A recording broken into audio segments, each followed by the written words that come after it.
In truth, if the empirical philosopher had no other purpose in the establishment of his antithesis than to check the presumption of a reason which mistakes its true destination, which boasts of its insight and its knowledge, just where all insight and knowledge cease to exist, and regards that which is valid only in relation to a practical interest as an advancement of the speculative interests of the mind, in order, when it is convenient for itself, to break the thread of our physical investigations and, under pretense of extending our cognition, connect them with transcendental ideas, by means of which we really know only that we know nothing.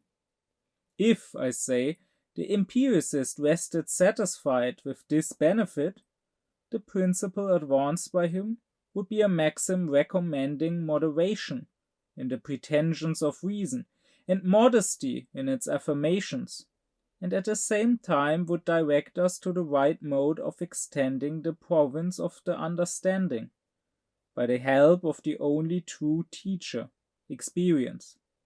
In obedience to this advice, intellectual hypothesis and faith would not be called in aid of our practical interests, nor should we introduce them under the pompous title of science and insight. For speculative cognition cannot find an objective basis any other where than in experience, and when we overstep its limits, our synthesis, which requires ever new cognitions independent of experience, has no substratum of intuition upon which to build. But if, as often happens, empiricism in relation to ideas becomes itself dogmatic and boldly denies that which is above the sphere of its phenomenal cognition, it falls itself into the error of intemperance, an error which is here all the more reprehensible, as thereby the practical interest of reason receives an irreparable injury. Immanuel Kant. In my lecture on what is reason to Kant, I explained that according to him, reason is the faculty of principles, the faculty of thinking a priori, and that reason has this tendency or this desire towards the unconditional, towards the absolute. Reason wants to find, if there is a progress, if there's a succession of conditions and the conditioned, then reason wants to find the starting point. Reason wants to bring an end to it all by finding the one point, the one principle from which the whole succession, the whole chain is derived. And that is how reason gets to ideas, to concepts of reason that are concepts of something absolute. Well, and in the lecture on the dialectic, I explained how reason is, well, dialectical. Meaning, in Kant's terminology, meaning the doctrine of illusion. Meaning that when it comes to the ideas of reason, reason creates certain arguments that seem correct to us and that create a sort of illusion of truth, but that in fact are incorrect. And in the chapters on the dialectic and the critique of pure reason, Kant is trying to lift this illusion from us. And, well, after talking about the first idea of reason, the idea of the soul, I'm now getting to the second idea. The second idea would be that of the world. We have objects of perception, just like we ourselves are the subject, perceiving them, experiencing them, thinking them. And just like reason asks for an absolute subject that is the condition for, well, having representations of objects, and therefore comes to the idea of a soul, just like that, reason asks for the absolute object that is the condition for all objects that may appear to us. And that would be the world as the totality of the objects that we can experience. So that leads us to another field of metaphysics. I talked about what metaphysics is and what fields it has in its own lecture, but generally metaphysics to Kant is the core of philosophy, and it is the science of the supersensual. It is the science dealing with the ideas, and one of the fields of metaphysics is rational cosmology, so the doctrine of the world. The metaphysical study of the world. And you may think that unlike the ideas of the soul or of God, which are clearly supersensual things that we can't experience through our senses, that we can only think, you may think that unlike those, the world is not just an idea, not just a thought, but something you can actually experience. But Kant would say, no, what we have perceptions of are only things in the world, are only the things making up the world. But the world as a whole is outside of our sensuality, because we can never experience a totality. We can only ever experience conditional things. And to experience the world as a whole, we would have to stand outside the world, which is not possible. And therefore, rational cosmology does indeed belong within metaphysics. But when reason is coming to this idea of a totality of all the objects, this idea of a world, then, as I already said, reason is once again dialectical, so it is, so to say, fooling itself. But here there is a difference to how reason is dialectical in the case of the idea of a soul, in the case of the metaphysical field of rational psychology, which I discussed in the last lecture. Because there, reason created certain paralogisms, which, according to Kant, are wrong arguments which fool ourselves. But all of these paralogisms all pointed in one direction. They all seemed to prove what Kant called spiritualism. So the belief that we have a soul which is a spirit, which can be independent of the body and which is immortal. There is also the possibility to believe in materialism, so the belief that we don't have a spiritual soul, we are really just this material body, we are really just our brain. But Kant said that here, reason, if we think about it rationally, always seems to prove spiritualism and not materialism. Now, these seeming proofs, these paralogisms, they are wrong. Spiritualism can't actually be proven. But still, our reason creates this one-sided illusion that spiritualism is the true position and the position that can be proved. In cosmology, Kant says, pure reason in its dialectic doesn't create paralogisms, it creates antinomies. And an antinomy to Kant means that you have two positions which seem to exclude one another. You have a thesis and an antithesis. So, for example, I will get into the antinomies later on, but just as an example, let's take the first one. The first one would, in the thesis, claim that the world has a starting point in time and the world has an end in space, while the antithesis claims that no, the world is infinite. both in time and in space. It is there eternally, and it also has no limits. Now, it seems that out of these two statements, only one can be true and the other must be false. However, Kant says that both, or at least it seems like that, both can be proven by our reason. And that is exactly what an antinomy means. Unlike in rational psychology, where reason is skewing only to one side, here reason seems to be on both sides at the same time. While there, reason only created paralogisms that fooled us, but was not contradicting itself.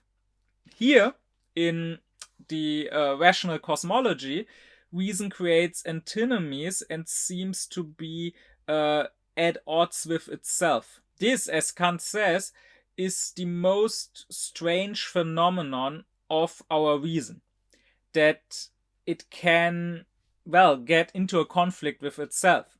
So Kant also says that when it comes to the antinomies, actually it turns out that neither of them can be proven directly. So you can't give a positive proof for either. You can only give a negative proof. That is, you can disprove the opposite. So once again, going with the example of the first antinomy, I cannot really prove the thesis that the world has a starting point in time and has an end in space. But I can say that the opposite just doesn't make sense. The world cannot be infinite. It's not something we can really conceive of. Our thinking demands that there must be a start. Now, whether that start is the Big Bang or God creating the world in 7 days, that can be discussed maybe, but we do demand that there must be a starting point. Time can't just be endless and the world can't have existed forever. But then, on the other hand, if I turn to the antithesis, it's the same way. I cannot really prove that the world is infinite, but I can try to disprove that the world is finite. I can try to point out that this too is something I can't really think. Like, let's just take space and not time. If I say the world has an end in space, then what is beyond that end? It can't be empty space, because that would still be space even if it is empty. But I also can't imagine that space just ends at some point and beyond that there's no space. Like, what would that even look like? Would there be a wall that I hit? And if so, then what's on the other side? Again, is there empty space on the other side? I have to imagine every space being within a bigger space. I cannot imagine space just ending.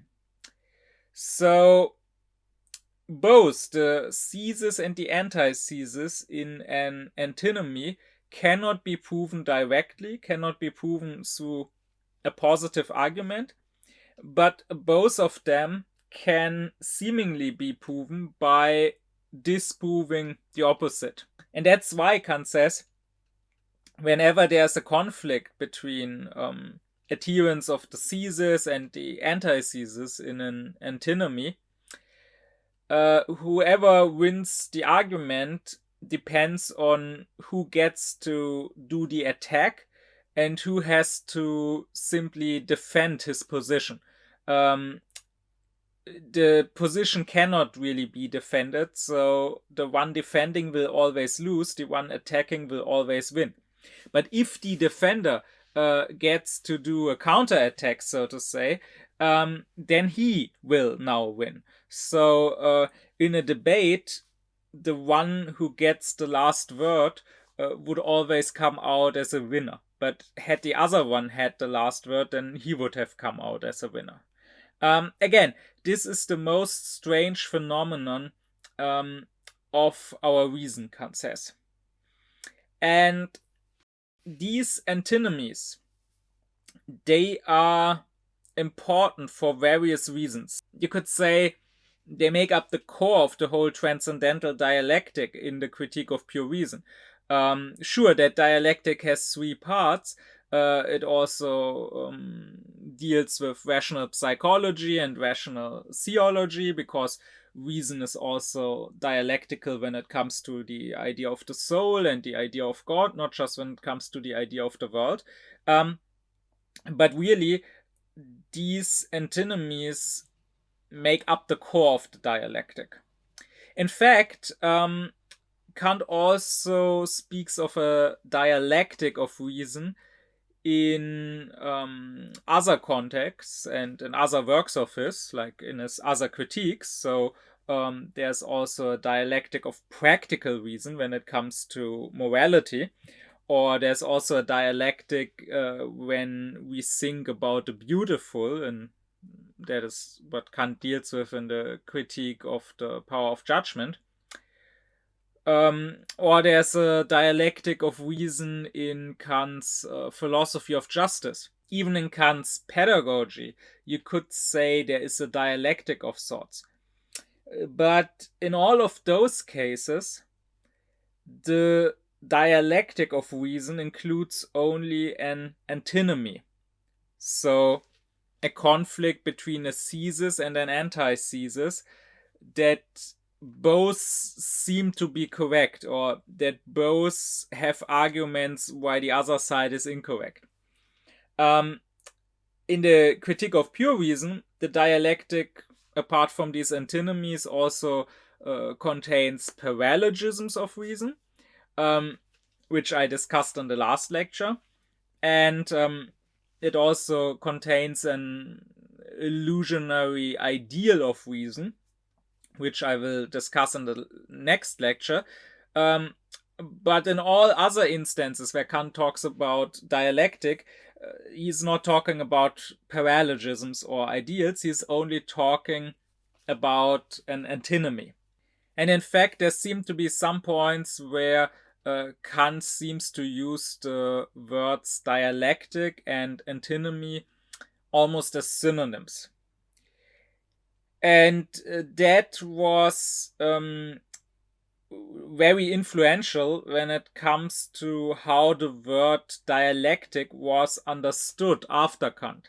I mean, nowadays, when we speak of dialectic in philosophy, most people will think of Hegel, or of the ones who were influenced by Hegel and who built on Hegel, like Marx. And their dialectic is usually about some sort of contradiction.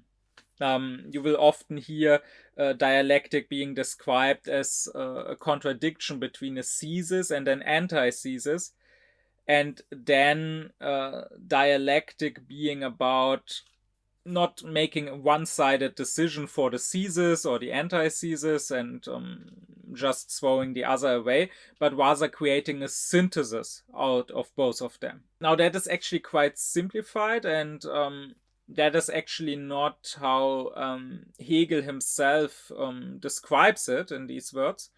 But nonetheless, that is a description of what dialectic became in Hegel and the students of Hegel, or how we came to understood the meaning of the word dialectic. And this, once again, is not what dialectic in total means for Kant, because in total, in general, it means any sort of illusion that reason creates, not just the illusion of an antinomy, of a thesis and an antithesis, and any sort of, attempt to lift these illusions. But we can clearly see, since even in Kant, the antinomies make up the most important part of the dialectic, and outside of the critique of pure reason, dialectic is mostly reduced to just being about antinomies between a thesis and an antithesis and trying to find a synthesis between them, we can easily see how that influenced the later use of the word.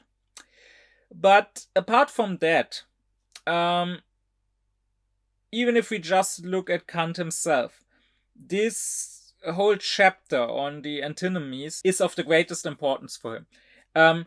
You could say that this is really the core of the critique of pure reason. This is what the whole critique of pure reason is about. For one, in the antinomies, you can find exemplified what I described in my lecture on dogmatism, skepticism, and criticism. I said there that dogmatic philosophy, so philosophy that blindly believes in our ability to do metaphysics, dogmatic philosophy may try to prove all sorts of beliefs. But the problem is that another opposing dogmatic philosophy may arise, which tries to prove the opposite and has arguments that are just as good. Indeed, Kant says when it comes to all the antinomies that he lists, and again, I will talk about them in a little more detail later on in this lecture, but in the case of all these antinomies, you can find philosophers in the history of philosophy that either supported the thesis or the antithesis. So when we go with the first one again, you can find philosophers believing that the world has a starting point in time or an end in space, but you can also find philosophers that believed in the opposite, that believed in an infinite world. Or, for example, the third antinomy is about freedom. Here the thesis claims that we do have free will, and the antithesis claims that no, there is no such thing as free will. And of course, both are positions that have been supported and believed in by certain thinkers over time. So here we find a dogmatic philosophy at odds with itself. Kant says that again and again someone came across the thesis or the antithesis and was unhappy with it, saw that it couldn't really be proven, and therefore disproving this position came to believe in the opposite, not realizing that the opposite could also be disproven. And this, as I explained in that other lecture on dogmatism, skepticism, and criticism, this can first give rise to skepticism, so to the belief that we can't ever get to an answer in these questions. But then that skepticism can in turn lead to criticism, and that is what it did for Kant. So Kant states that it is these antinomies which awoke him from his dogmatic slumber.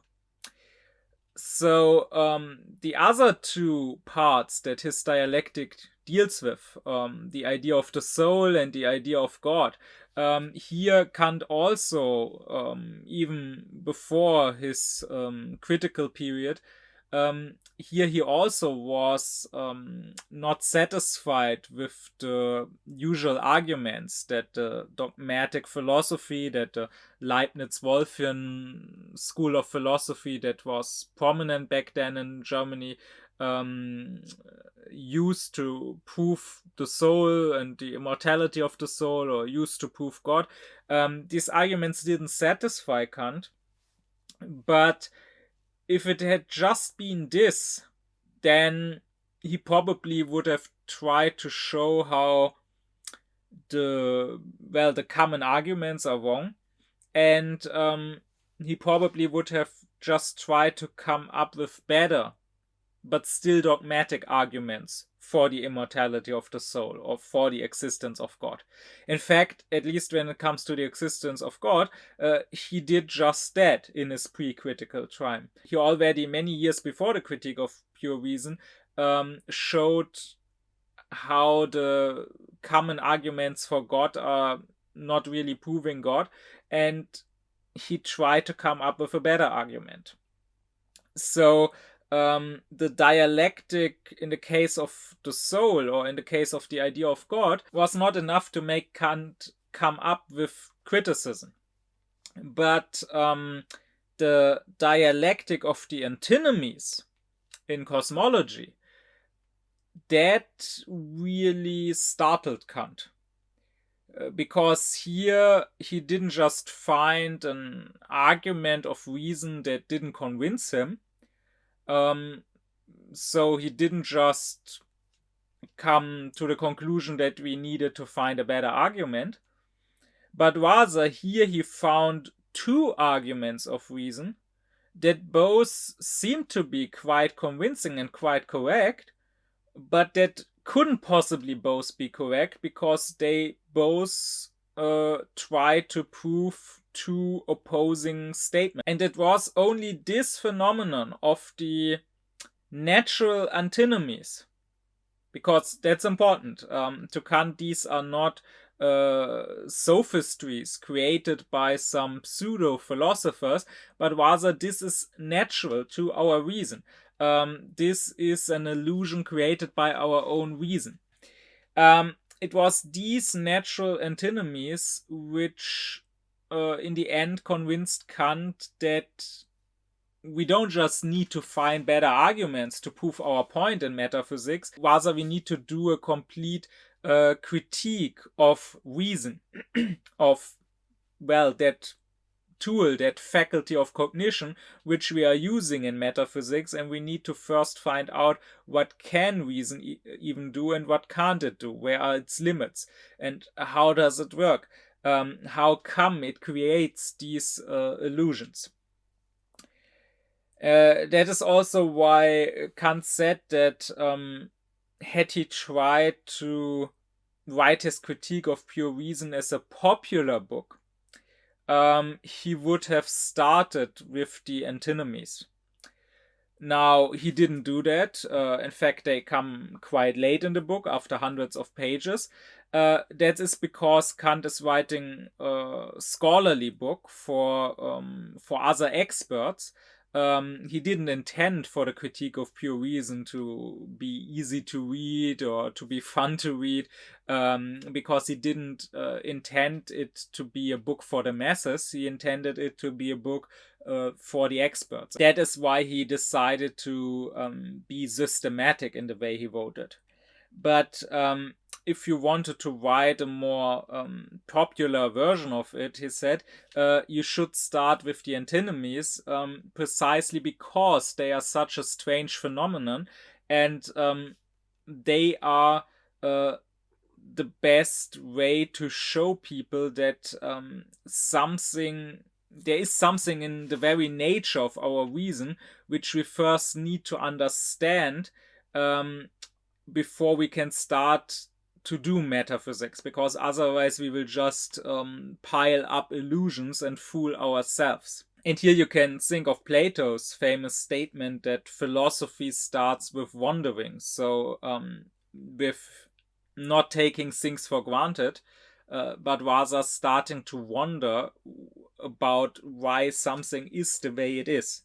Well, here is the place Kant originally started wondering, and here is the place he thinks everyone would start wondering.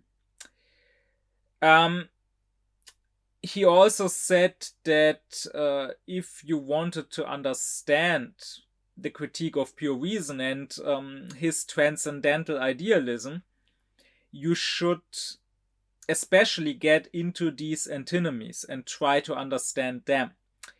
And he also said that all of his opponents should especially deal with this part of the critique. So he challenged opponents who would disagree with his critical project or who would disagree with his solution of transcendental idealism.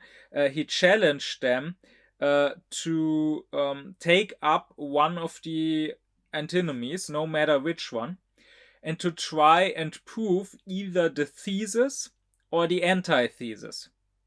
And if Kant is wrong in what he says, then it should be possible to prove one of them. And Kant was absolutely sure that he could disprove any attempted proof for either the thesis or the antithesis. Kant said he could take up the cause, so to say, of either the thesis or the antithesis and defend it against an opponent, while also being able to defend the opposite position against another opponent. No one really took him up on that challenge, which maybe speaks for itself. But Kant did give out this challenge, and he did say that he was willing to respond to any attempt to prove either the thesis or the antithesis. The chapter on the antinomies is also important for the critique as a whole, because here, more than anywhere else, you find Kant employ his three methods of thinking, which I already discussed in their own lectures. So first, the skeptical method, which is about not immediately making a decision, making a judgment, but rather postponing, suspending your judgment for a time, and first inquiring further, first trying to find the truth. And in doing so, trying to make to not strawman the opposite, but rather to steelman the other side, to find the best possible arguments in support of the other side. And that's exactly what Kant is doing here. He is not immediately trying to say either the thesis or the antithesis is correct, but rather he's first trying to make both of them as strong as possible. And then second, we have the critical method. And I mean, this work is the critique of pure reason. Of course, it is employing the critical method, and it is doing so here. So instead of just trying to prove his position and to disprove the opposing position, rather Kant critically asks, where do these positions come from? What is their source? And thereby he tries to find the source of the illusion. Why do both the thesis and the antithesis seem to be correct? Why do we find arguments in support of both of them? And lastly, we have the sympathetic method. So Kant's belief that in such an argument, it's not just that one side is fully right and one side is fully wrong, but rather that even error is only a partial error and still contains a partial truth. And this method was about keeping the partial truths of two opposing positions and combining them into a third position. So forming a synthesis of sorts out of thesis and antithesis. And it is these three methods which Kant employs here in the antinomies. And lastly, they are important because here you see the whole point of Kant's transcendental idealism, which I already explained in its own lecture, because as it will turn out when you apply the critical method, the antinomies only arise when you are not a transcendental idealist, when you are a transcendental realist, when you take the world to be a thing in itself.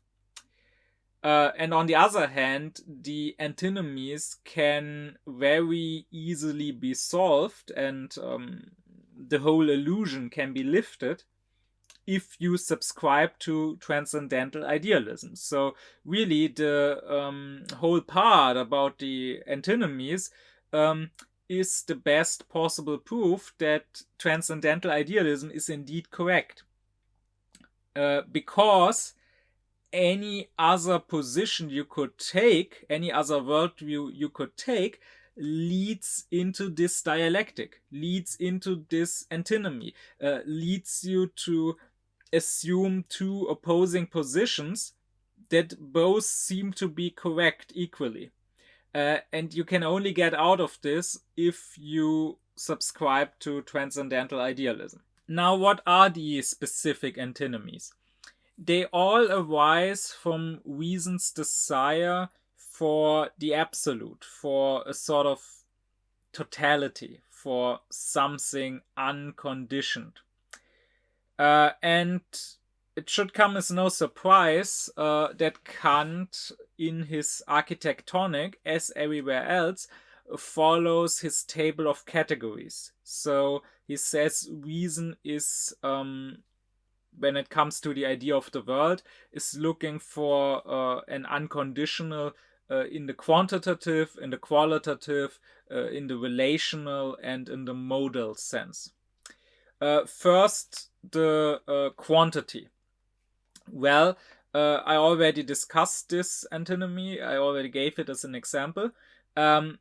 Here, reason thinks in the thesis that the world as a whole is limited. It simply can't go on forever. It must have a starting point in time, and it must have a point in space where it ends. And on the other hand, the antithesis claims that no, the world is eternal, it has always been there, and it is infinite, it is going on forever. And as a side note, I find it interesting that we can't escape thinking of the world in that way, even when we are dealing with a world which we know to be finite.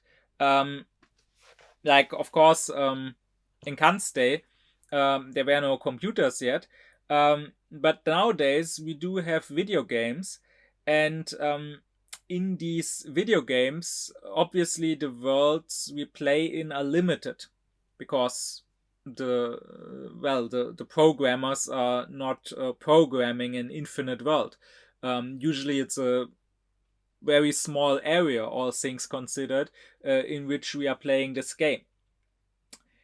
But the world of the game may be limited in some way. Like, maybe the game is taking place in some valley surrounded by mountains, or maybe there's a magical barrier keeping you within the area of the game, or maybe it's on an island and surrounded by water in which you can't swim. But still, we can't help at least imagine that it goes on. Like, if in the game I'm blocked by mountains, I imagine that I could go on the other side of the mountains. And I mean, I know that there is nothing on the other side because there was nothing programmed there. But still, I will at least imagine empty space going on forever. And again, I know that even the empty space doesn't go on forever. The world of the game does indeed have an ending point, but still at that ending point I can't help but imagine it going on. So that would be the first antinomy. Now the second one, the one of quality, here the thesis claims that every composed thing in the world, so right, most things are composed of parts. Like, for example, my body is made up of several cells, and the cells are made up of several atoms, and so on. The thesis claims that all composed things are made up of small indivisible parts. So if I imagine all relations in the world ending, because composition is a sort of relation, right? It is a relation of several parts that form a whole. Like if you build a house with Legos, then the Legos are in relation to one another. And if I imagine all relation in the world ending and all compositions being taken apart into their parts, and again, the parts, if they themselves are compositions, being further divided. So my body being divided into its cells, but then the cells in turn being divided into molecules, and those being divided into atoms, and those being divided into electrons and protons and neutrons. If I just imagine all sorts of composition in the world ending, and everything being divided into its parts, then Kant says, I must think of there being simple parts that cannot further be divided. Because if they could, then, I mean, I'm right now imagining all possible division happening. I'm imagining all compositions being taken apart. And if this could go on forever, then I would in the end be left with nothing. But composed objects cannot be composed out of nothings. They must be composed of something. So if I take all composition away, something must remain. And that something must not itself be composed of parts. So therefore, there must be simple parts. There must be, so to say, simple particles out of which everything else is made up. You could call these atoms in the true sense, because, I mean, the word atom, translated from Greek, literally means indivisible. And for the longest time, for over 2,000 years, since the days of Leucippus and Democritus, so since the time of the pre-Socratics, really, till Kant's own day, and even past Kant's own day, and that is what the word atom meant. A smallest, not further divisible part. And really we are using the word atom wrongly today, because we started applying it to parts which we later found out can be further divided. So these are in fact not atoms, and correctly should probably get some sort of other name. But now we are used to calling them atoms, and that's stuck more or less. Or you could call these things with the term that was used back then in the 18th century, with the term that was used prominently by Leibniz. You could call them monads. So in Leibniz, a monad is not exactly the same as an atom. A monad is sort of a thinking atom, or an atom with consciousness, a soul atom, so to say. But anyways, the thesis claims the world is made up of two atoms, or of monads, that is, of simple, indivisible parts. And the antithesis, again, is claiming the opposite. The antithesis says that no, the division, the process of division can go on forever. Like if you take an apple, you can cut it in half, and then you can take one half and you can cut it in half again. And then you can take one of these halves and you can cut it in halves again. And of course, the physical division will come to an end at some point. So there will come a point where we simply will not be able mechanically to further divide this thing, because it has turned so small that it's not possible to cut it further with a knife. But at least in our thinking, we can imagine the division continuing. And as mathematics teaches us, there there is no smallest part in space, right? In geometry, if I have a line, I can divide the line in half, and I can divide that half again, and so on.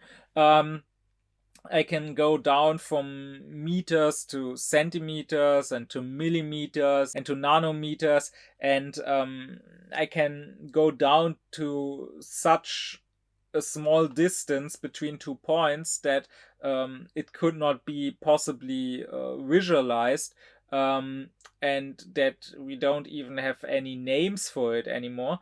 But still, I could forever go on and further divide my line. Going on to the third antinomy, the one of relation. Here we have reason once again asking for the absolute, for the unconditional, and that would be the idea of freedom, right? So when you have a succession of cause and effect, that means that the effect is always just conditional. The effect is conditioned by the cause. But if that cause is itself an effect of something else, then it is again conditional. And that something else, the cause of the cause, is its condition. But if that again, the cause of the cause, also has a cause, then you can see how this would go on forever. And this doesn't satisfy reason. So reason says that there must be some point where there is a cause that may cause other things, but that itself is not cause, that itself does not have a condition, even though it is a condition for other things. And that would be freedom. I mean, that is the definition of freedom. Being able to start a chain of causality, being able to be a cause without yourself being caused by something else. And this is what the thesis claims, while the antithesis will claim the opposite. The antithesis will state, no, this chain of causality goes on forever. Every cause is not free, but is itself caused by another earlier cause, which in turn again has a cause of its own. Well, and last, when it comes to modality, the antinomy is about necessity and contingency. Because everything that is not necessary, everything that is contingent, does depend for its existence on something else. If that something else too is contingent, then again, it depends on something else, and so on. That means that all these contingent things may have relative necessity, that is, they are necessary in relation to something else. Right? So I can say, if I throw a stone against the window, I can say the window now being broken is necessary in relation to that stone hitting it. Since the stone hit the window, it had to break. But in an absolute sense, the window breaking was not necessary, because the stone hitting the window was not necessary in the first place. So if all these things are of relative necessity, Kant says, the thesis claims there needs to be something, one thing at least, which is of absolute necessity. So something which doesn't exist because something else exists, but could also not exist if that something else on which it depended didn't exist, but rather something which must exist simply by its very essence. On the other hand, the antithesis yet again claims the opposite. It says that no, everything is contingent and of only a relative necessity, and there is no such thing as an absolute necessity. These are the four antinomies. I will not go into the specific arguments Kant gives for both sides. If you care about that, you can read up. You can read up on it yourself. But the point is that Kant goes into very long and extensive series of arguments for both sides, and as I already said, he was convinced that he could give arguments, and not just sophistic arguments that manipulate you, that seem to be correct but really are just logical tricks, but rather he was convinced that he could give correct arguments for both sides. If you look at the antinomies and if you think back to the principles of the intellect, and I made a lecture about that, about the schematism and the principles, then the antinomies should be somewhat familiar to you. The intellect, after all, with its 12 categories, is the condition of the possibility of experience. And Kant says that all our experience must happen along those 12 categories. And therefore, from those categories, we can derive at these principles, which are synthetic judgments a priori about the experience. So we can, even before making experience, we can say that it will follow some general principles that it has to follow, because otherwise it could not become experience for us. Well, here in the antinomies, what is happening is basically reason being applied to these principles and demanding totality corresponding to each of these principles. So when it comes to quantity, the principle of the intellect was what Kant called the axiom of viewing, or the axiom of intuition, which stated that everything I will ever view in time and space will have a certain extension in time and space. Now that is something I can be sure of a priori. I can't know what extension it will have, if it will have a huge extension or a small one, but I can know that it will have some sort of extension in time and space. And here in the first antinomy, reason is basically now saying, okay, so everything will be extended in time and space. So that means that the world as the whole, as the sum of everything, of all the extended things, will also be the sum of all extension. So reason now asks, how far is that extension going?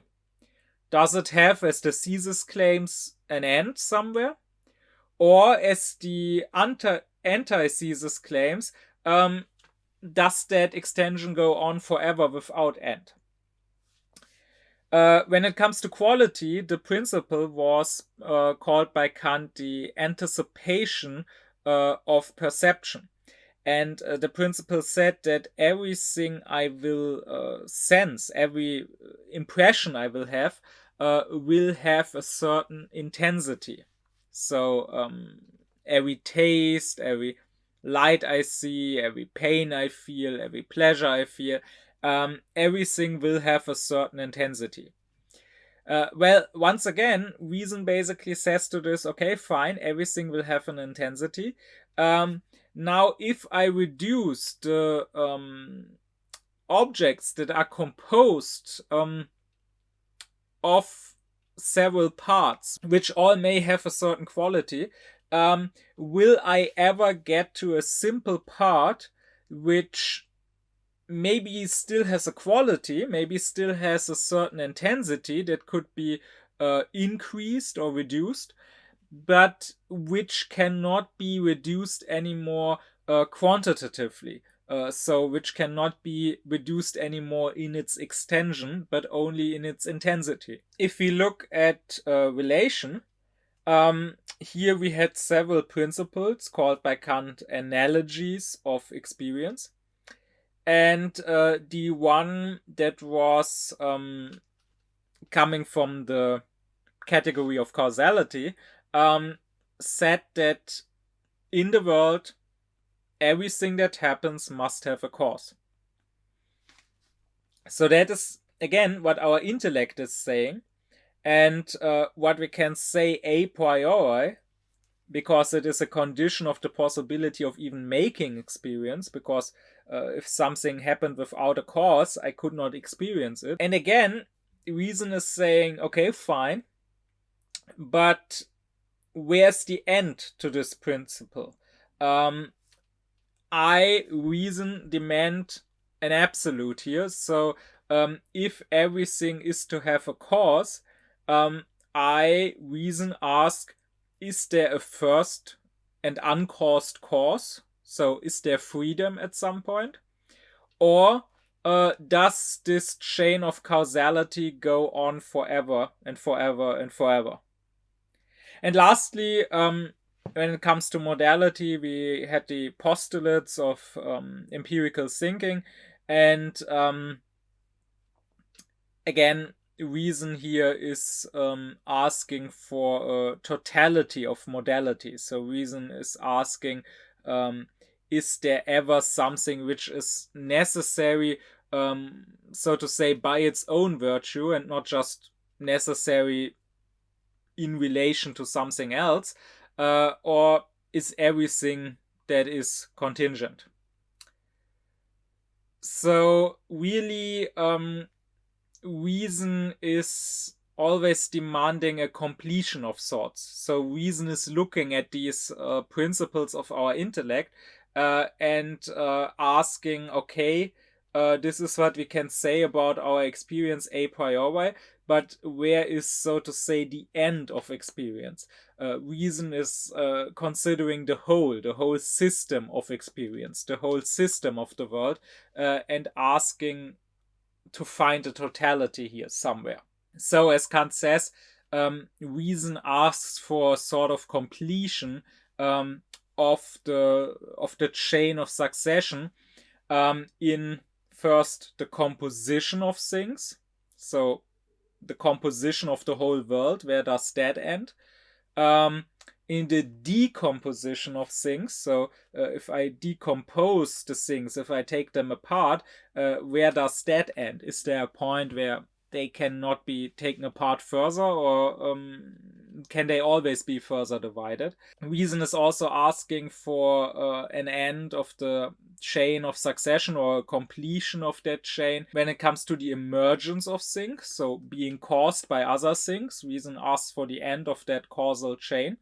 And reason asks for completion in the dependence of things on each other in their existence. So if one thing, if the existence of that thing depends on the existence of another thing, and that other thing's existence depends on yet another thing's existence, where's the end to that? Is there something necessary, so something whose existence depends on itself and not on another thing?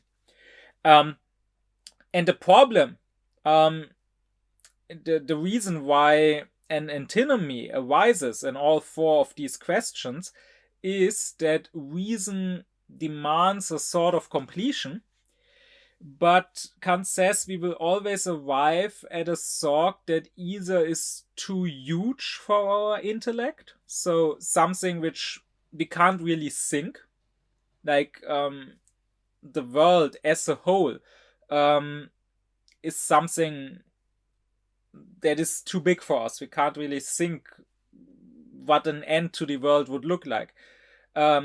Or a smallest part, something which cannot further be divided, a true atom, a true monad.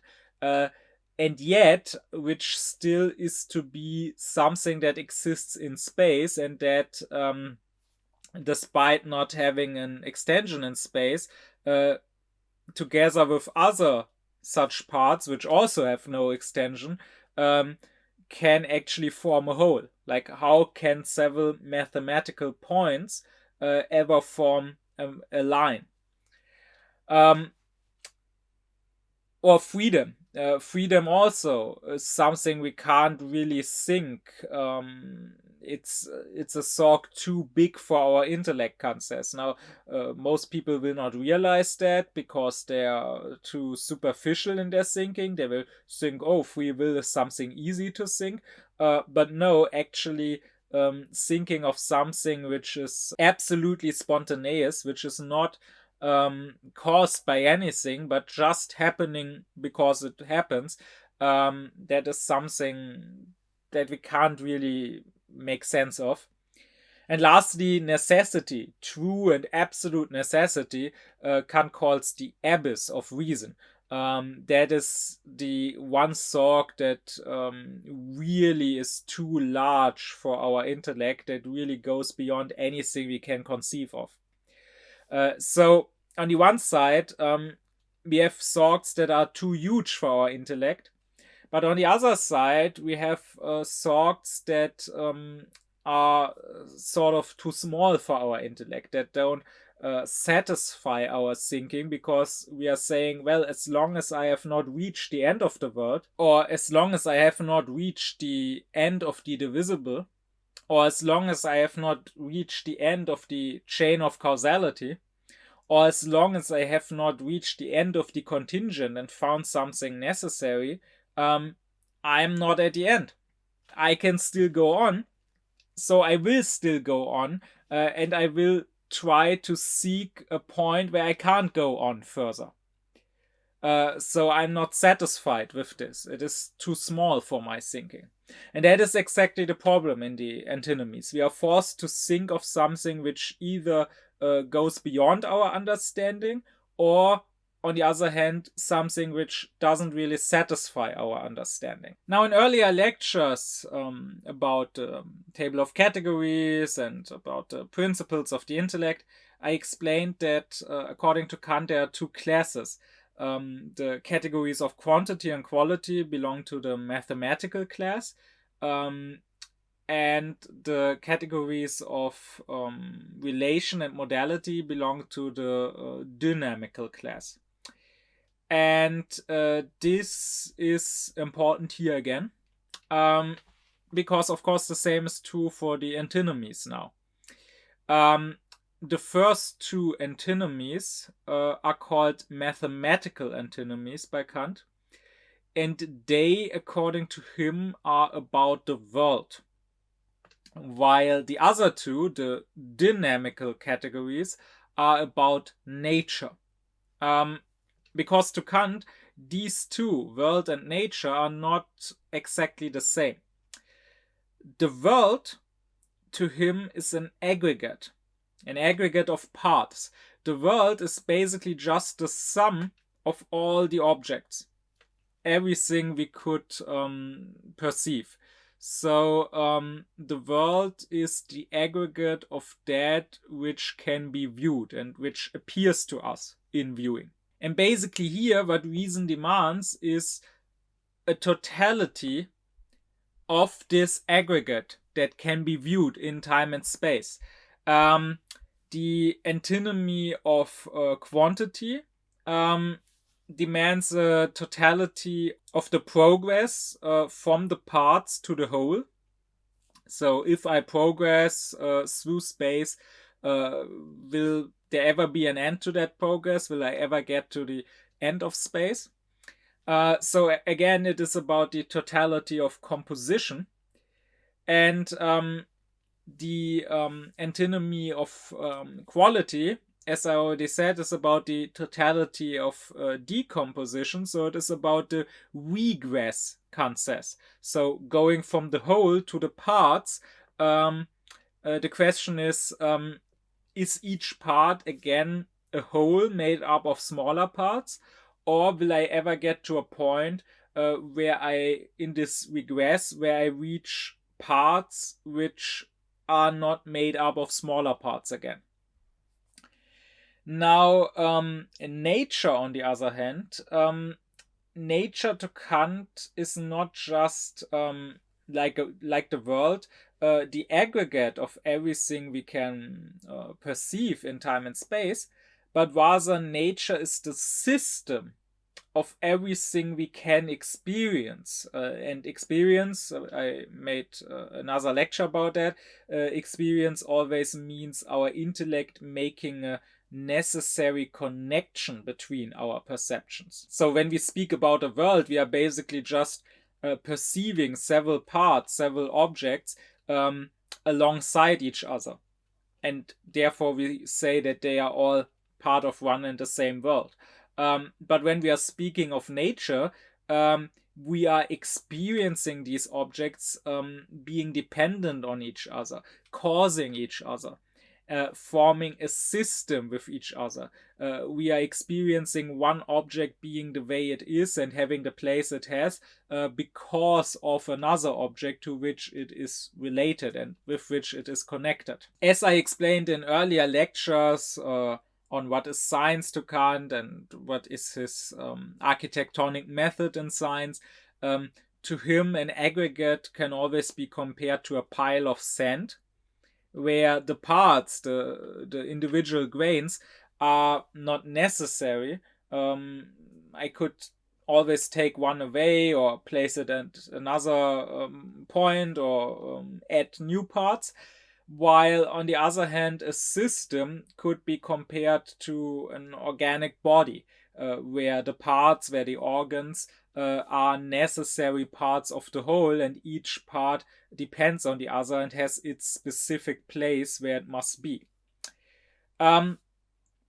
From this difference between mathematical and dynamical antinomies, we can also realize that in the first two, in the mathematical antinomies, reason is not really going beyond the world. And reason is not really going beyond the sensual.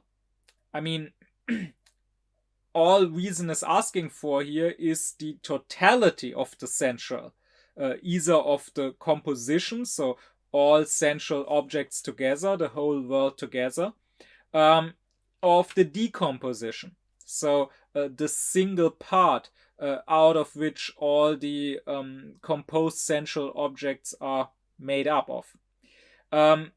But still, reason is sort of staying within the realm of the sensual. Now, these two antinomies still belong within metaphysics and not physics, because reason is demanding an end to sensuality. Reason is demanding a limit to sensuality. And as Kant says, when I'm thinking of a border, I always must think of that which is beyond the border. Something can only be limited by something else which is limiting it, right? So if you think of the borders of a country, it must border another country which limits this first country, or maybe it must border the sea which limits the country as it limits the land. But there must be something else. There must be another realm at the border. There can't just be a border and then nothing beyond. Or I mean, in that case, the nothing would be what limits the something.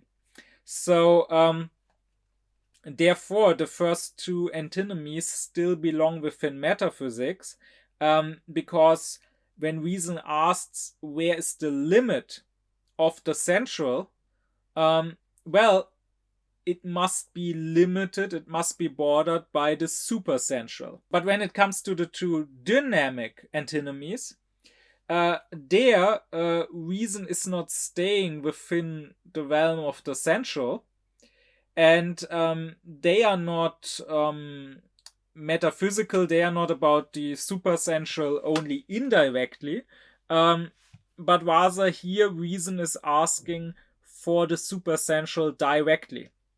Reason is saying nature as a system of cause and effect, and as a system of contingent objects being contingent, being dependent on other contingent objects. Nature needs to be complete, needs something that goes beyond nature, needs something that is supersensual, that is freedom and necessity.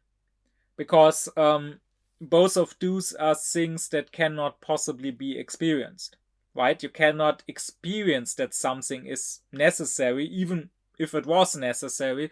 You could not tell from experience. From experience, we can always only tell that something exists, that something is the case, but we cannot tell that it could not possibly not exist and not be the case. And the same is true for freedom. When it comes to freedom, like for example, when I say I'm free to keep sitting here, or I'm free to get up and walk out, well, I claim that this is the case and I believe that this is the case, but I cannot experience this freedom, because when I have the choice between A and B, I will always pick one. Let's say I will pick A, and I cannot really experience that I could have picked B too. I can only experience that I picked A, and I can think that I could also have picked B, but I cannot prove it from experience. As long as I keep sitting here, I don't have the experience that I could stand up. And if I now stand up and walk out to prove to myself that I can, then again, I will not have the experience that I could also have kept sitting here. So freedom and necessity are supersensual. They completely go beyond our sensuality, beyond our viewing. While the whole of the world, or the smallest part of the world, as such doesn't go beyond our viewing, but still, to think of it, we must think again of something supersensual, something beyond our viewing, which is at the border and which is limiting the sensual. Now, before I get to Kant's solution of the problem of the antinomies, I first want to talk about their importance a bit. The most important or the most interesting antinomy to us may be the third one, so the one of relation. The question, is there freedom or is there no freedom? And indeed, Kant says that out of the three ideas that metaphysics mainly deals with, the ideas of God, immortality of the soul, and freedom, it is freedom which is the idea of rational cosmology, so of this field of metaphysics that has these antinomies. I do want to stress, however, that this antinomy is not about the question whether we, as human beings, have free will. It is just about the question, is there such a thing as freedom at all? Because the intellect is saying that everything in nature has a cause. That is one of the principles of the intellect. And now reason, always desiring something absolute, asks, okay, in this chain of cause and effect, is there a first cause which, as a first cause, cannot itself be caused, and therefore which must be its own cause, which must be free? But the thesis could be answered with yes, even if there was only one free act in the world. Like, we could say that maybe God was free in creating the world, but from that point on, since God created the world, or since the Big Bang, everything is caused, including our actions. So therefore, we have no free will, only God was free. We could say that, and reason would be content with that answer. because reason is only demanding an absolute, a start to the chain of causality. Reason is not demanding several absolutes. So reason is not demanding several free beings, or even several free acts. Like, we could even say that maybe God was free to create the world, but then his freedom ended. He's not free to interact with the world anymore. That would still satisfy reason in a way. So this antinomy, if we could prove the thesis that freedom exists, that would not yet prove that we are free. But still, Kant says, if we could prove that freedom is at all possible within nature, then there could at least be the possibility that we also have this freedom. While on the other hand, if the antithesis could be proven, if we could prove that there is no freedom, then that would immediately also exclude our free will. And this question of free will is something that is still discussed very much today. The other antinomies, especially the first ones, the mathematical ones, they may not be of such interest nowadays. Like, you don't have, most people don't have strong opinions on whether the world has an end in space or is going on forever, but they do probably have strong opinions on whether we have free will or not. But the thing is that, like basically all metaphysical debates nowadays, because they are all done without any knowledge of Kant, so they are all pre-critical, they are all dogmatic. This question is usually discussed in the most superficial manner. So on the one hand, you have, let's say, the everyday person who probably believes that he is free, that he has free will, but who never really reflects about that and never really questions how that is possible. I mean, that everyday person probably still believes in the laws of nature, and therefore in nature being under the general law of causality.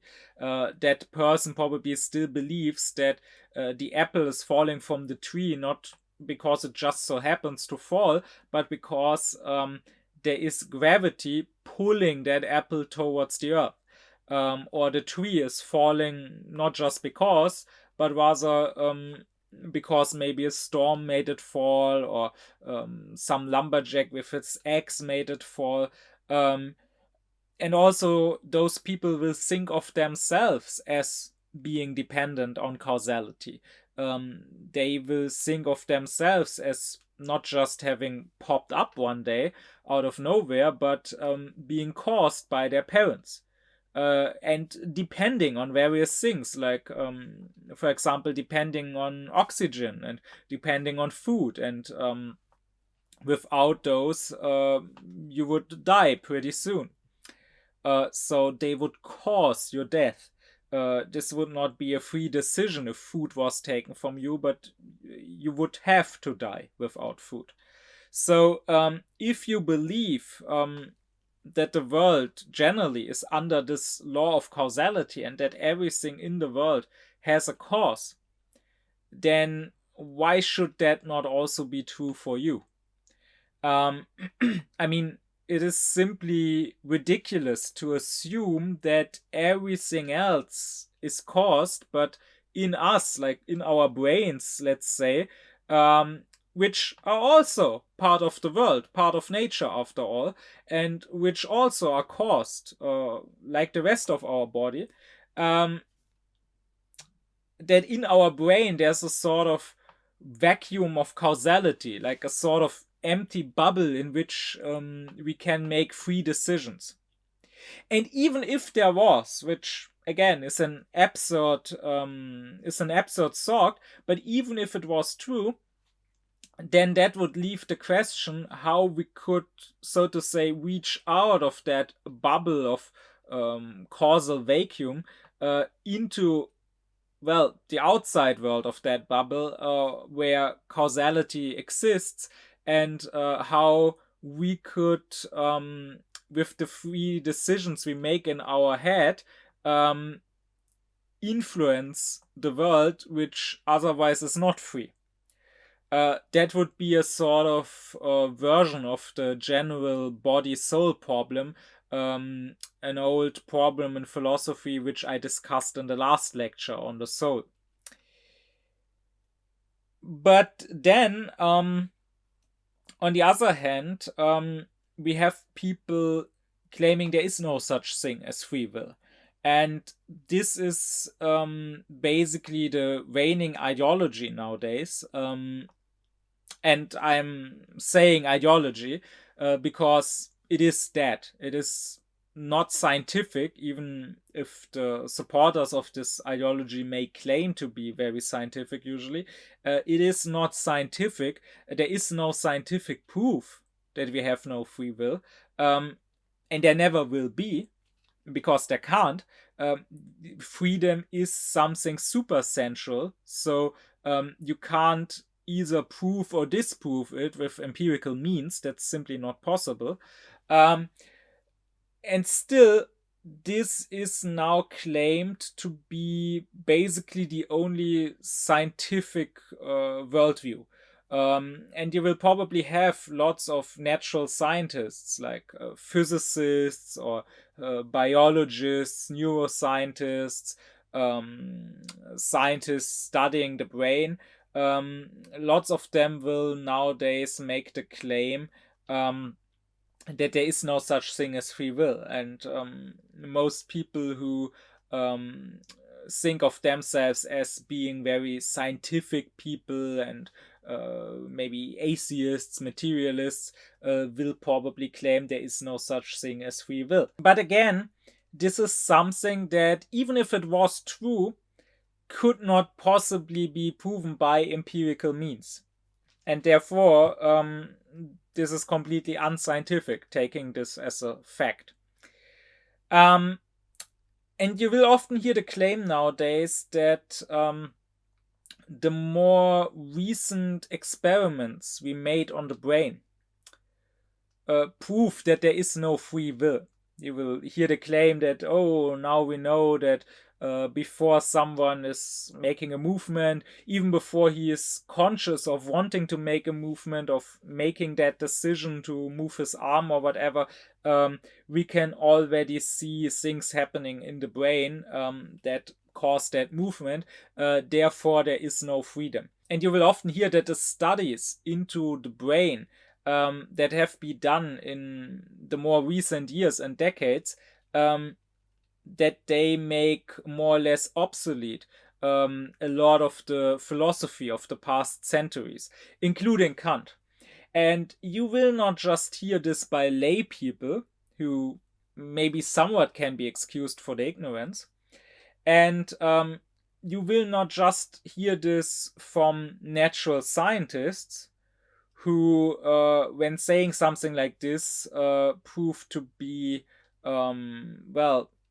scholarly cyclops and egoists of science, as Kant would call them. I talked about this in my lecture on what is wisdom.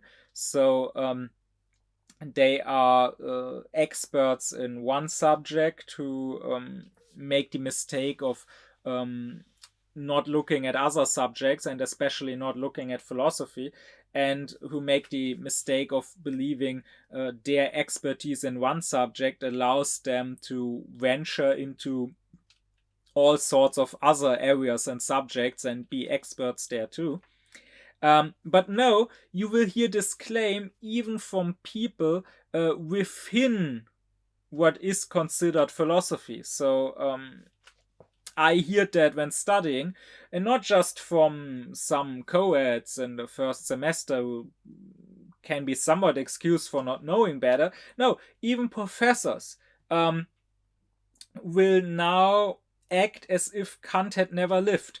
Even professors will often spew the most primitive and most superficial dogmatism and materialism, and will make you question what gives them the right to be professors, usually as professors being quite well paid by taxpayer money, I might add, if they apparently know so little of their subject and of the history of their own subject, and have so little understanding of their own subject.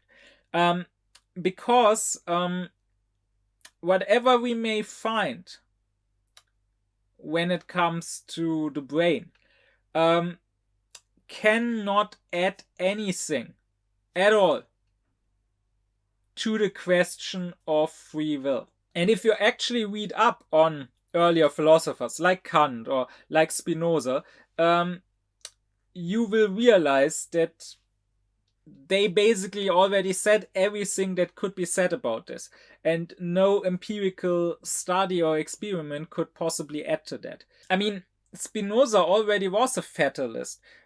He already believed that there is no free will, without knowing what we know about the brain today. Because this is a question about principle. Is it possible for us to be spontaneous and make our own decisions independent of nature, or are we caused by nature? We don't need to know how nature works specifically. So what specifically in nature may cause our actions? We need to answer the general question: does nature cause us at all? And that is a metaphysical question, not an empirical one. Empirically, we can only find out, okay, what specifically is happening in our brains. But even before we knew those things, like, I'm not denying that we know a lot more about how our brain works than we did in Kant's time, but back then, well, those who said there is no freedom would say that it is our representations which make us act in a certain way. So if I have maybe the representation of hunger, I will eat. If I have the representation of horniness, I will seek out sexual pleasure. And these representations in turn are caused by nature. They are caused maybe by the workings of my own body, or they are caused by what impressions I have, what I see, what I feel, and so on. Now again, what we know about the brain nowadays allows us to speak about this in more detail. To not just say in general, someone's representations caused him to act in this way. But the general question hasn't changed because of that, and nothing has been added to the general question because of that. But of course, the same is also true in the other direction, because there are some people nowadays who believe in free will, and who also try to find proof for that in natural science. In more recent years, it has become somewhat popular to turn to quantum physics and say, well, there is no causality in the realm of quantum physics, and things are just happening there without a cause, and therefore it is possible that we also act without a cause and are free. Now, I would question whether it is true that there is no causality in the quantum realm, or whether we just can't really observe and find that causality. I would say that the absence of causality, even if it was absent, could also not be proven empirically. Empirically, we could only know that we haven't found a cause, but not that there is no cause. But that aside, even if it was really sure that there was a level of existence where things happen without a cause, that, of course, has nothing to do, at least not directly, with what is happening in our brains and what decisions we are making. And this is just a cheap way out. And therefore, you will also usually find people trying to prove free will, or at least the possibility of free will, with this claim, who actually are not quantum physicists, who actually don't know what they are talking about. They have just heard, oh, in quantum physics there are no causes, and so maybe I can use that to justify my belief in freedom. So really, empirically, we can neither prove that freedom is a thing, nor can we prove predeterminism. Because that is what Kant calls this position of the antithesis. Nowadays, you will usually find it being called determinism. So when someone denies freedom, we call him a determinist. But that really only shows how the so-called philosophers, actually philodoxers and professors of the history of philosophy, how the so-called philosophers of our days are very sloppy in their thinking and don't really reflect and think about the terminology they are using. They are using it mindlessly, the way they have learned it from everyone else, which is unaufklärt, because Aufklärung means thinking for yourself and questioning things. Because Kant says everything, every action is determined. If it is a free action, it is still determined. That just means it is not determined by a cause outside of it, but rather it is determining itself, but it is still being determined. Something cannot be completely undetermined. So that is why Kant is saying we should rather talk not of determination, but of predetermination, because that is really what we mean when we are saying there is no freedom. Not just that my action was determined, but that it was not determined by myself the way I wanted to determine it, but that it was predetermined by another cause. But anyways, so the third antinomy may be of the most interest to us, but the second and the fourth one are also important for the other two ideas of metaphysics. Right, I said in the lecture on metaphysics that according to Kant, this science deals mainly with the immortality of the soul, with freedom, and with God. And while it is only freedom which specifically belongs to rational cosmology, while immortality and God belong to their own fields, to rational psychology and to rational theology, still the second and the fourth antinomy are important as a fundament for these two, Kant says. Because the second antinomy, here the thesis says that the world is made up of smallest, not further divisible parts, right? Well, if that is the case, those probably could not be destroyed because they cannot be further divided, right? They cannot be, so to say, cut up. That would mean they are incorruptible. And this, as I explained in the previous lecture of the soul, this was an argument that the Leibniz-Wolffian philosophers used for the immortality of the soul. They said, well, the soul is a monad, it's not composed out of parts, and therefore it also cannot be taken apart, and therefore it must be immortal.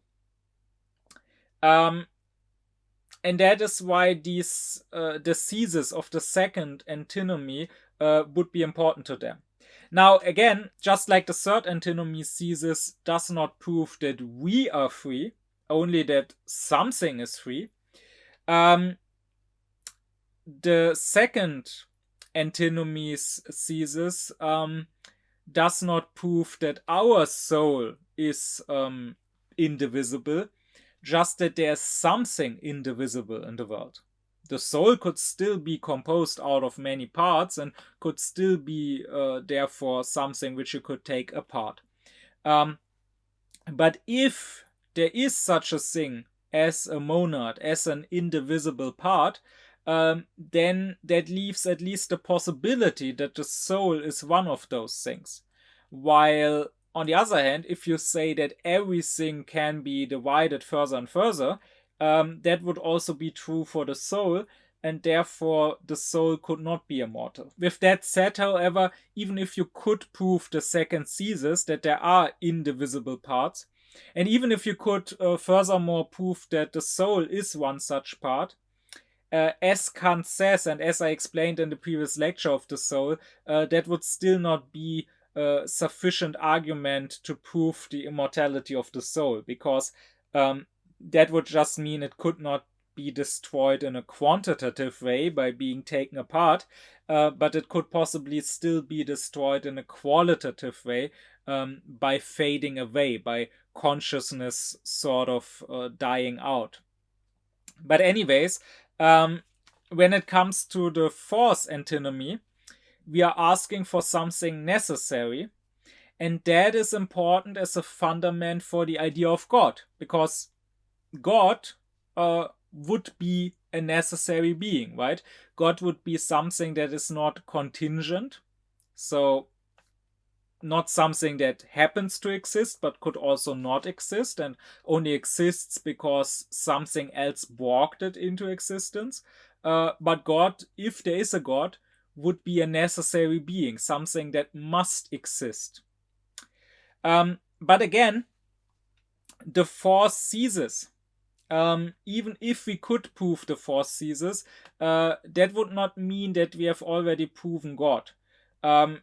The fourth thesis is just saying there must be something necessary if everything else in the world is contingent. Now, that something could be God, who made the world, but it could also be the world itself, right? There just must be some necessary being. But, for example, Spinoza equated God and the world. He said, Deus sive natura. So God or nature, they are really one. Or if you look to the ancient Greeks, you often had the position of hylomorphism. Hyle meaning matter and morphe meaning form. So that's the opinion that matter is equally eternal as form or as God, and matter is something necessary, something uncaused and uncreated, and all that God did was not creating matter out of nothing, but just bringing form into matter, forming the raw chaos and giving it some sort of order. So such positions would not be ruled out, even if you could prove that there is something necessary.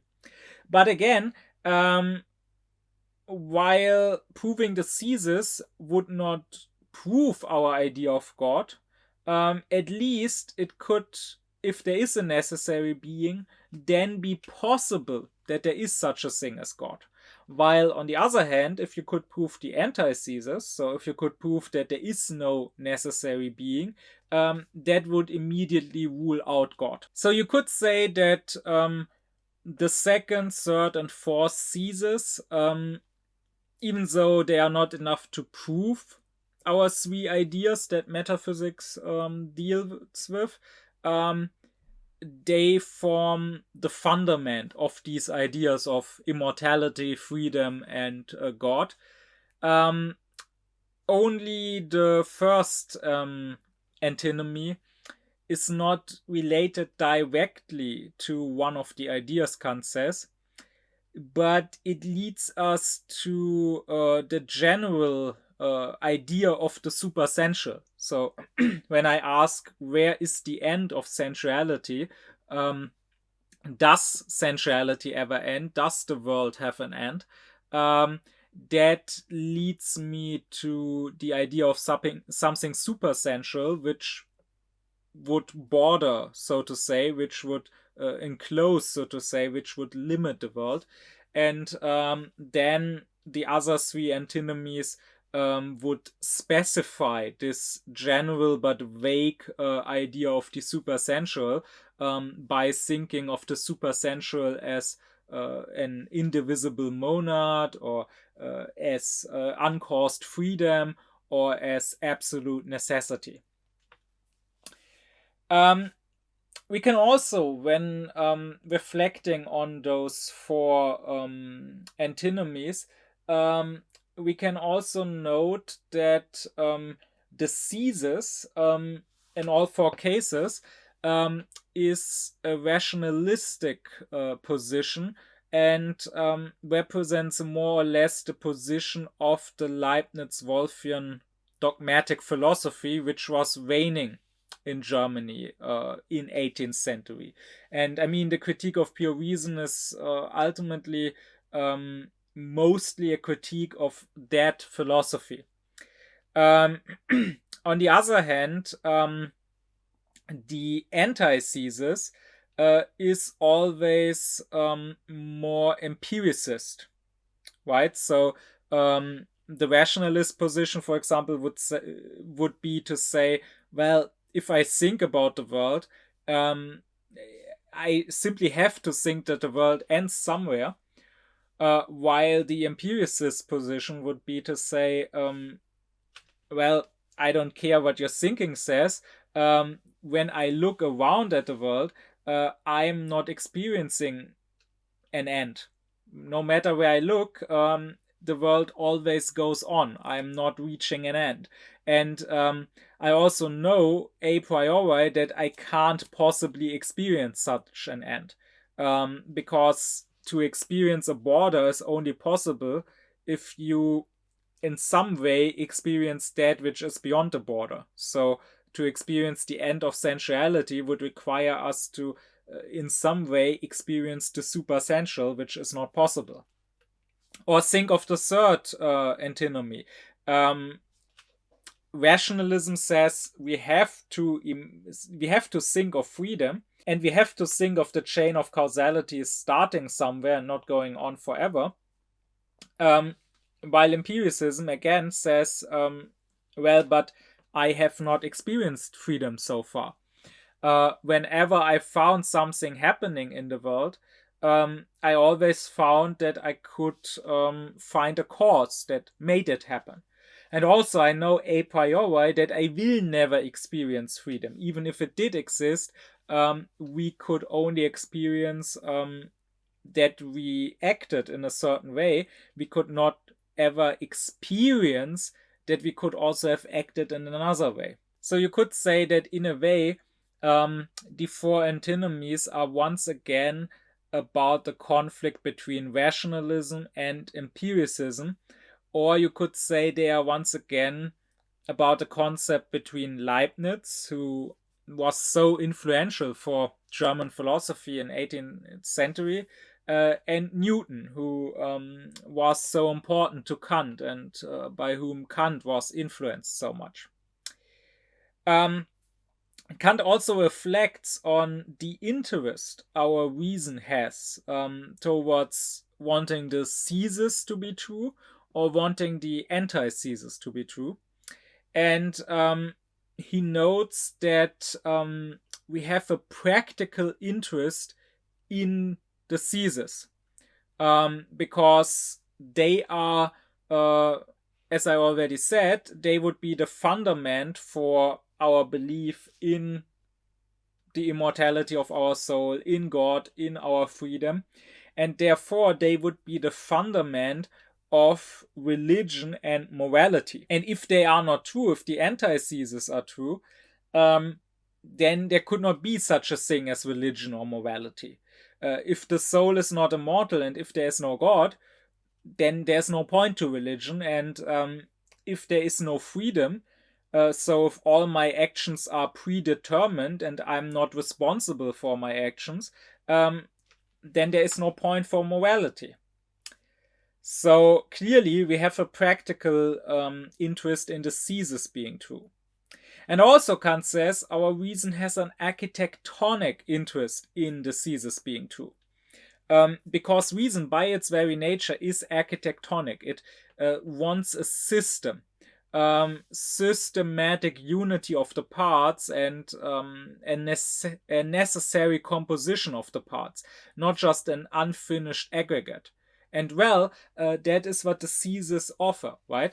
They offer an endpoint, something absolute, a completed totality in our thinking. The world as a whole, the smallest parts of the world, freedom, which doesn't require the question, why did someone act like this? Why did this happen? But which makes an end to this question. And necessity, something necessary out of which all the contingent things do come. But then on the other hand, Kant says that the speculative interest of reason, so reason as theoretical reason, wanting to find out truth, wanting to inquire into the truth and into the nature of things. You could also say reason wanting to do science. The speculative interest of reason leans more towards the antithesis. Because if the antitheses are true, that means that we can always keep going on using our reason to inquire into the world and using our reason to understand the world.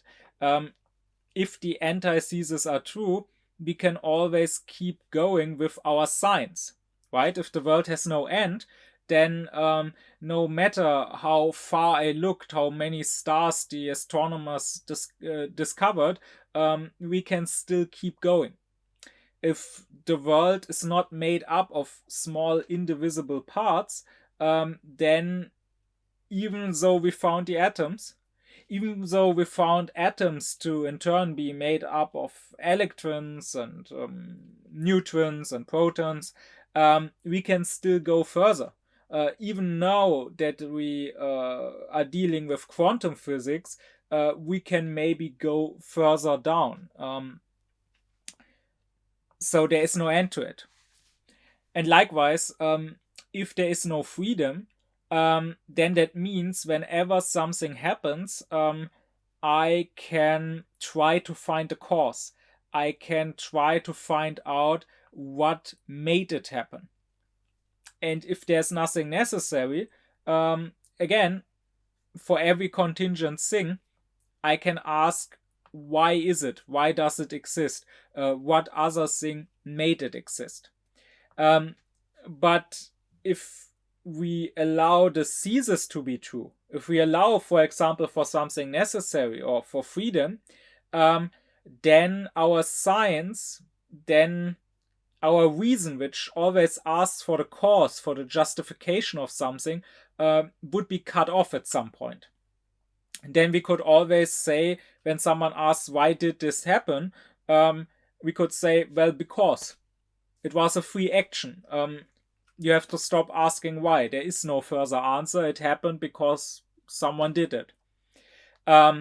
If we allowed for things like miracles to happen, then we could not do natural science properly, Kant says.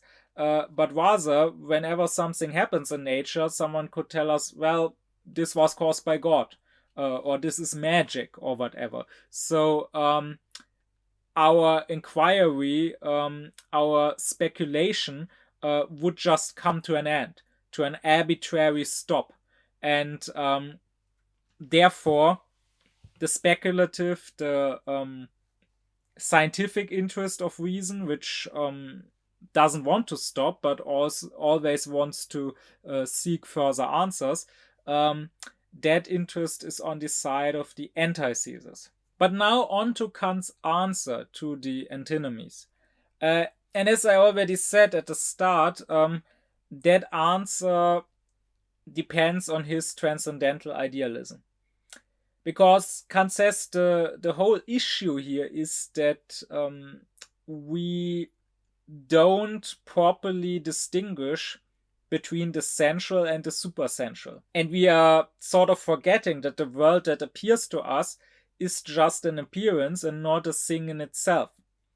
Because neither the completely unconditional, the absolute first and the absolute beginning, nor a complete chain of conditions, an infinity of conditions, neither the one nor the other could ever possibly be experienced. I described previously, I made a lecture about what is experience, that experience is a connection that our intellect makes between several perceptions, thinking of them as being necessarily connected. So when I make the experience that the stone lying in the sun is hot because of the sun shining on it, I'm saying that the perception of the hotness of the stone is necessarily connected to my perception of the sun shining on it. To make such a necessary connection, however, with the intellect, both parts, the conditional, so the stone which is hot, and its condition, so the sun in this example, both of them must be within experience. Both of them must be sensual. I cannot connect one perception to something else which I'm not perceiving. I can only connect two perceptions, so two sensual representations. And therefore, the condition, just like the conditional, must be part of experience. And that is something that is overlooked in the antinomies. And so Kant's answer is not saying that either the thesis or the antithesis is correct and the other is wrong.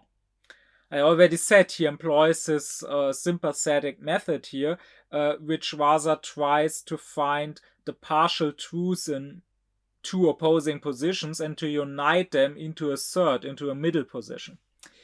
The thing is that it seems that in each of the four antinomies you have a disjunctive judgment. So either the world has a start and an end, or it is infinite. Either the world is made up of indivisible parts, or it can be divided forever and ever. Either there is freedom, or everything is predetermined. Either there is something necessary, or everything is contingent. It seems that in each of these cases you must make one decision. You must either agree with the thesis or the antithesis. But that is in fact not the case, Kant says. That is only the case in a proper logical division. So if I divide a concept logically into something and its opposite, into A and non-A. If, for example, I say all human beings are either dead or alive, then yes, I have to make a decision. I have to say, okay, Kant is a human being, so therefore he's either dead or alive. Now he's dead, so he can't be alive. But Kant says, apart from these logical divisions, there are also dialectical divisions or dialectical contradictions or dialectical opposites. And here it just seems as if we have to decide between these two options. But this is in fact not the case, because the two options are not necessarily logical opposites. They just seem to be. Kant gives some examples for this. One example would be if you say everything either smells good or it smells bad. That could lead to a dialectic antinomy, where you disprove one side and therefore come to the conclusion that the other side must be true. So you could say the faculty of cognition does not smell good. Since we can disprove that it smells good, that only leaves the one opposing option that it smells bad.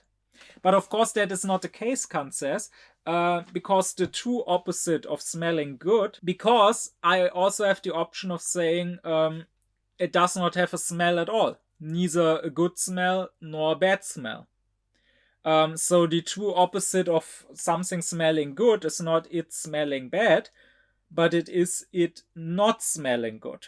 And it could not be smelling good because it's smelling bad, or simply because it's not smelling at all. Or likewise, you could be asked, does a four-angled circle have angles or not?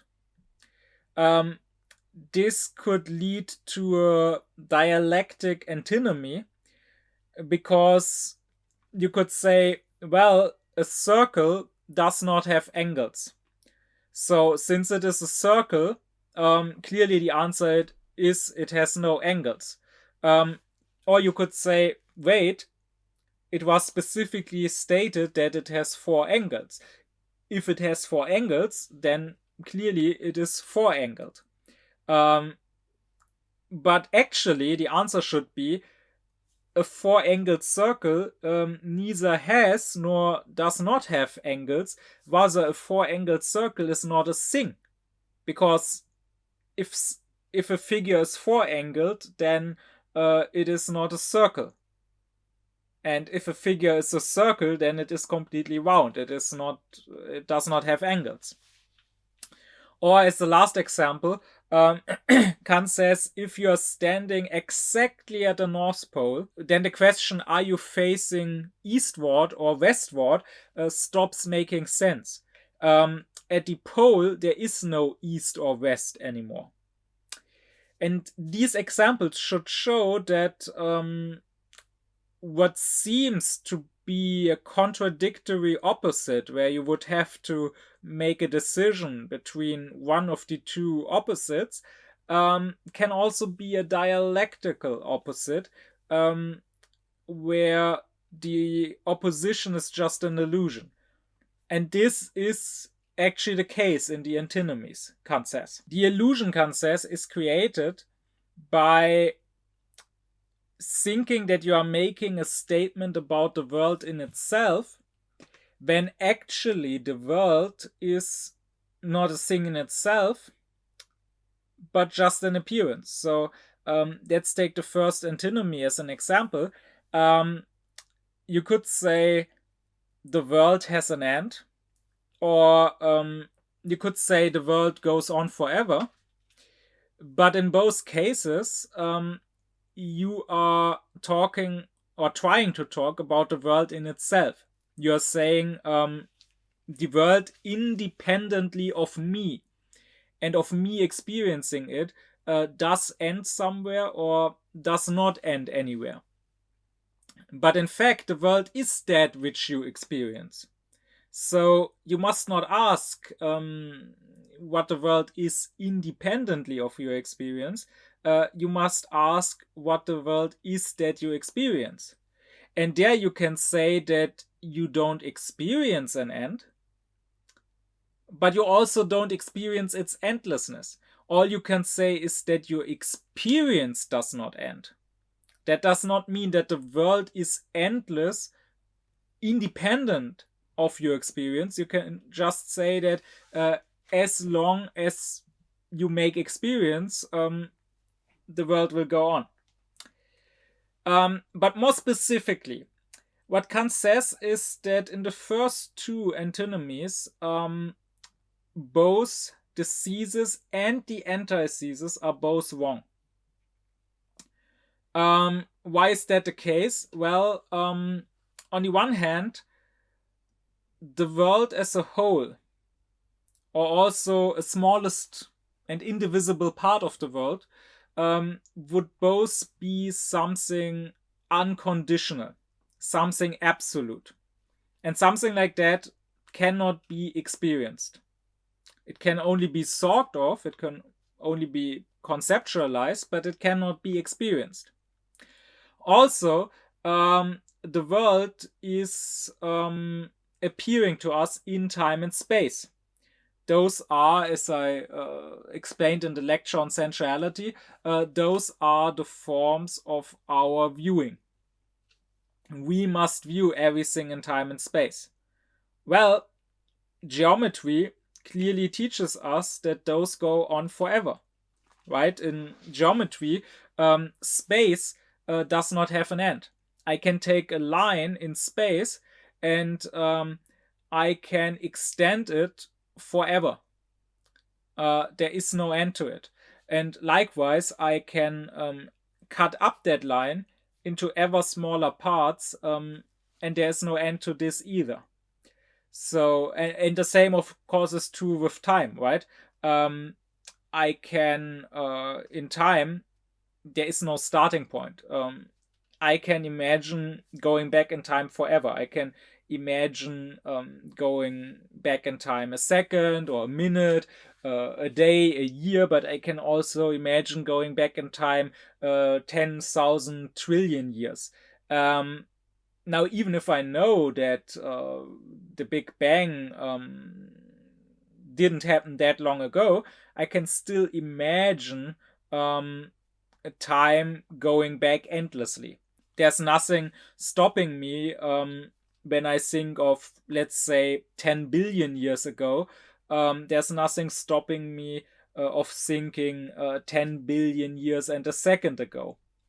And of course, I can also divide time as much as I want. Like, I can divide a day into hours and hours into minutes and minutes into seconds, and I can further divide seconds, and I can always divide time, just like space, into smaller parts, into smaller units, and I will never reach the smallest part. Now, all of this may sound like an argument for the two antitheses, for saying the world is without end and without smallest part, but saying that it is, so the world is there as an endless thing and as something not made up of smallest parts, that would be a claim about a world itself. That would be a claim about a world independent of appearing to me. Infinity is nothing that could ever possibly appear to me, but the world is only that which appears to me. And that is why Kant's solution in the two mathematical antinomies is to say both the thesis and the antithesis are both wrong. Because of the world in itself, and whether it's finite or infinite, we know nothing. But when it comes to the world that appears to us, what we can say is that, as Kant puts it, the regress is infinite. So I can say that when I go back, when I go through the world, I will never find a limit in space. I will never reach the end of the world. Wherever I go, I will always be able to go further. And if not physically further, because it's beyond my means, at least I will always be able to think of going further. And likewise, when I divide these things in the world, I will always be able, at least in my thinking, to imagine them being even further divided. But that is not saying that they are. So the regress towards the end of the world, or towards the absolute division into smallest part, the regress is endless. I will never get to an end point in that regress. But that does not mean that the world outside of me making that regress already is there in itself as something infinite. Because the sensual world, after all, is just that. It's the sensual world. It is only there for my senses. So it does not make sense to talk about it as being independent of my senses and to ask what it is independently of that which I can sense. Kant says this would mean thinking of experience as being possible without experience, without being experienced. It would mean thinking of an appearance that does not appear, that makes no sense. The world is that which appears to me. And as an appearance, it is endless in the sense that it will always keep appearing. I can never get to a part of the world where it just stops appearing. And that I know a priori. But that does not mean that this appearing world, which only is the world that appears to me, which only is the representation in my consciousness, that this exists, that this is given outside of my consciousness and independent of my consciousness. Kant says the error in thinking is to think that when we have something conditional, so something which does not exist on its own, then with the conditional, the condition is given. So if, for example, I have something that is a composition, then with that something the parts are given, right? If I have a Lego house, then with that house the individual Legos out of which it is built are given. That is something the intellect tells me. But now the error of reason is thinking that therefore the absolute condition, the absolutely unconditioned condition, must also be given. That would, however, be a synthetic judgment. And as Kant shows, we can make synthetic judgments a priori only about our experience. So we can a priori judge what, in general terms, we will experience. But we cannot, with our synthetic judgments a priori, go beyond experience and talk about things that can't possibly be experienced. But that is what we are trying to do here when we are saying something conditioned is given to us, therefore the ultimate, the absolute condition must also be given. No. But it is an analytic judgment, and therefore something that is completely unproblematic, to say something conditioned is given to us, and therefore the regress to the unconditioned is not given as something that, so to say, is already done and completed, but is given to us as a task. If we find something conditioned in the world, that does not mean the unconditional is there, but that means we have the task by our reason given to us to go towards the unconditional, to regress. So in our thinking, in our science, we have the task to go ever further in the world, or to divide the world ever further, as if there was an endpoint, as if there was the smallest indivisible thing which we wanted to reach. But we can be sure that we will never reach it. All of this is further proof of Kant's transcendental idealism and of the ideality of time and space, about which I talked in my lecture on sensuality and on time and space as forms of viewing. If you are a transcendental realist, if you believe time and space to exist independently of you, then you would have to believe of either them being somehow cut off at some point, which makes no sense, or you would have to believe that they go on forever, that they are an existing infinity. And that doesn't really make sense either. But if you go with Kant and realize that they are your forms of viewing, so you have to view everything which appears to you in time and space, then you can say, yes, they are infinite, but not infinite as things in themselves, apart from me, but infinite as my forms of viewing. Meaning, wherever I go, whatever I will view, whatever will appear to me, will always appear to me in time and space. And there will never be an end to that, because that simply is my form of viewing things. So I can never reach an end of time and space, because that would be the same as reaching an end of my viewing. That would be the same as stopping to view and to perceive things completely. But that does not mean that time and space and temporal and spatial objects, therefore, exist apart from me as something infinite. It just means that wherever I go, I will find time and space, because I bring them there, so to say. They are not already there. I bring them wherever I go.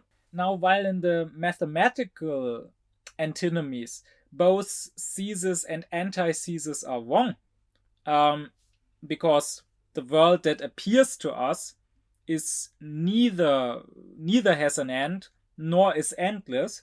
All we can say is that neither an end can ever appear to us, nor can it as an appearance be endless, because we cannot experience that endlessness, and it is only what appears to us, so it does not extend beyond our experience. But all we can say is that our experiencing it, that can potentially go endlessly, or at least that can never reach an end. But just like here, both thesis and antithesis are wrong.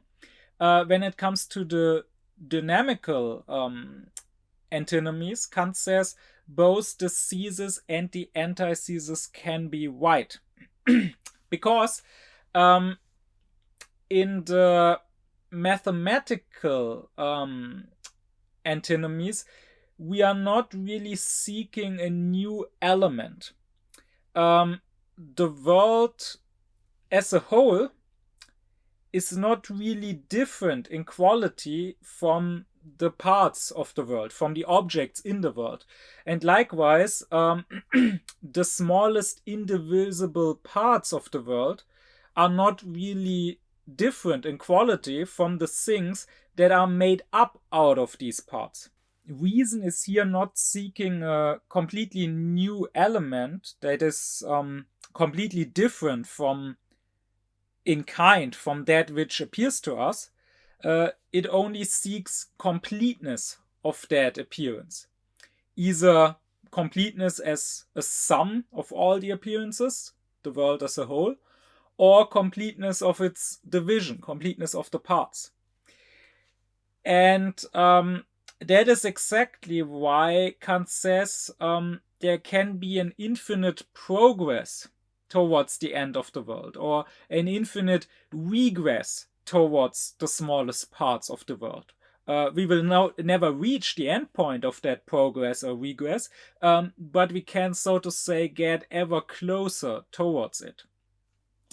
But when it comes to freedom and the necessary, these are not of the same kind as the things that appear to us, but they are of a completely different kind. They are a completely different element that cannot be found in experience at all, that, if at all, can only exist beyond experience, in the supersensual realm. And therefore, we cannot get closer to them, like within that which has a cause. There is not one thing which is caused more and then one thing which is caused less and therefore is closer to freedom. But no, everything that is caused is unfree.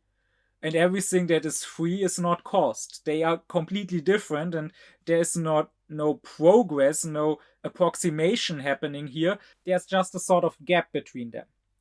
And here the element that reason seeks, the element of freedom or of necessity, they are both supersensual elements, because reason here wants completeness of nature, completeness of the system of experience. And it says that therefore, in order to be complete, it must somehow have a sort of limitation. But once again, that which limits something cannot itself be a part of that limited something. Like if I say the ocean encloses and limits the land, then the ocean cannot itself be part of the land, because if it was land, then the land would not be limited here at this point. The land would go on further. So if freedom and necessity are to limit experience, if freedom is to give an end to the chain of causality, and if necessity is to give an end to the chain of the contingent, both of them must be not of experience. Both of them must not be appearances. Both of them must be supersensual. But that is precisely why both the thesis and the antithesis could be true, because there is no contradiction in the supersensual and the sensual existing alongside each other, because they exist on, so to say, on different planes. So Kant is saying nothing stops me from thinking that within the appearances, every appearance appears as being caused by another appearance, and therefore not free. But still, beyond the appearances, within the things in themselves, there could still be freedom. And likewise, nothing stops me from thinking that whatever appears to me as being contingent, as being dependent in its existence on something else. But it could still be that outside of what appears to me, amongst the things in themselves, there is something necessary. So let's look at freedom specifically. Kant says that yes, everything that happens in this world must appear as having a cause in this world. That's among the principles of the intellect, and that is therefore also true for our actions. Kant says when a human being does a certain action, it must be possible to name a cause, to seek for a cause, and to maybe find a cause out of which it seems this action had to happen. So think of a criminal. Think of someone committing a murder, for example. Kant would say, we could probably, if we knew enough about the details, we could probably say why he did it, why he murdered. Maybe if we knew his biography, we could say, oh, he had a bad upbringing, he was never loved as a child, he was abused by his parents or neglected by his parents, and then we can see that he got, as a youth, as a teen, he got into the wrong company, he was pulled into crime, into some gangs or whatever, and we can see that he never learned anger management, that he was used to being aggressive and to being provoked easily. And now we can see that his victim did do some actions, that said some words maybe that had to provoke this person. So we can say it is entirely understandable and could not have happened any other way, that he did kill this person in this situation. But, Kant says, still, even when able to explain the murder in that way, and even when that murder made sense to us and appeared to be necessary in that way to us, we would still say, but he should not have murdered. Which implies that he had the freedom to not do it. That despite everything that happened before, despite all of his biography leading him to this point, priming him for this murder, he still ultimately had the possibility of not doing it. And Kant says that, of course, if he had not done it, we could maybe also explain that. We could maybe also find a cause for that. Maybe we could then, when looking back at his biography, say, oh yeah, sure, he had all these bad influences, but there were also some good influences. Maybe his parents abused him, but maybe he had maybe he had one loving grandmother, and maybe she treated him right, or maybe she was always very faithful and always tried to teach him love thy neighbor, and maybe he remembered that in this situation, and that's what made him stop and not kill that other person. Or maybe, yeah, he was pulled into crime and he had bad influence from his peers, but maybe he was always just sort of dragged along, and maybe he always had some sort of reluctance or bad conscience. Maybe he always held back on the aggression a bit as compared to the others. So again, we could find causes to explain him not committing the murder. But again, the fact that his action appears to be caused, it appears to not come out of nowhere, but to have conditions, does not mean that maybe as a subject in itself, he made a free decision.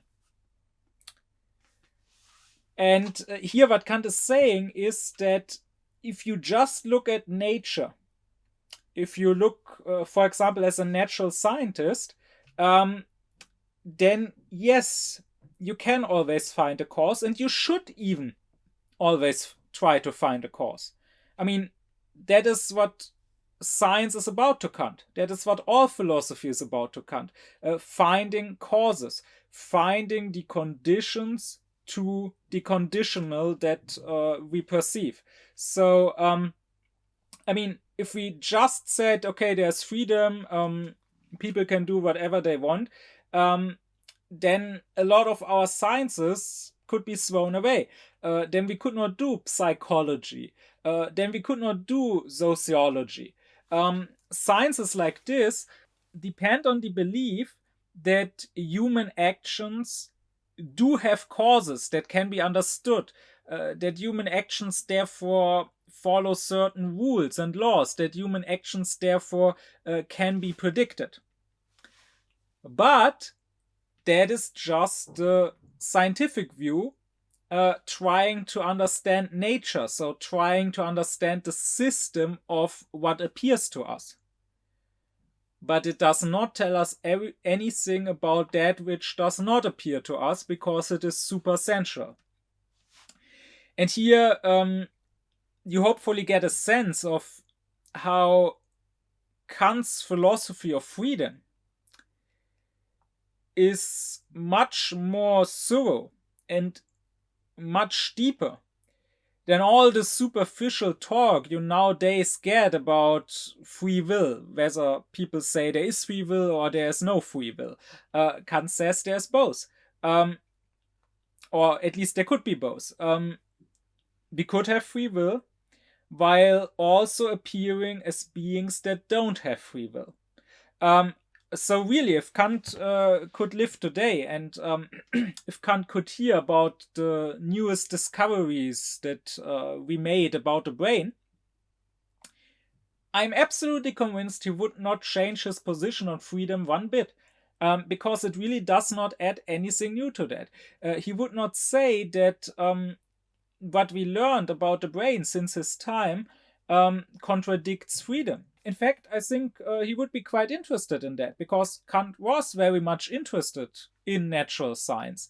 And he would probably be quite amazed by how much we found out about the workings of our brain. And he would also say that within natural science, within biology, the scientists are doing the right thing by excluding freedom.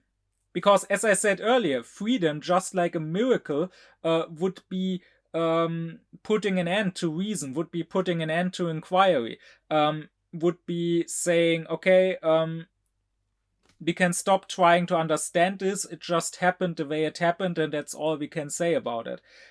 So Kant would say that these scientists, they are absolutely right within their science to try and explain an appearance, that is the action of a human being, as being caused by other appearances. Now, all Kant would say is that apparently since his time, we got better and more detailed with these explanations. In his time, these explanations had to be more psychological and sociological, like maybe we could explain someone's actions as being caused and influenced by his upbringing. And nowadays, nowadays we can look into the brain and explain it by the processes that happened in the brain and that caused certain actions. But still, what we are doing ultimately is explaining an appearance by another appearance. And that is all fine and good as long as we are studying the appearances, which is what natural science does, or what all science apart from metaphysics does. So all empirical science, not just empirical physics or biology, but also empirical psychology or sociology or whatever. But the things in themselves, they are beyond the reach of empirical science. And they are not what appears to us. They could appear as being caused, while in themselves still being uncaused, still being free. However, it is very much necessary to emphasize the could. Kant is not saying that this proves freedom and thereby free will. Like he's also not saying that this proves necessity, that it proves the absolutely necessary and thereby God. He's just saying that it proves that the existence of freedom and of the necessary of God do not contradict what we find in the appearance of nature. So this just proves that freedom and God cannot be disproven empirically. It does not give any proof for them. And not just that, it does not just not give proof for their existence, it does not even give proof for their possibility.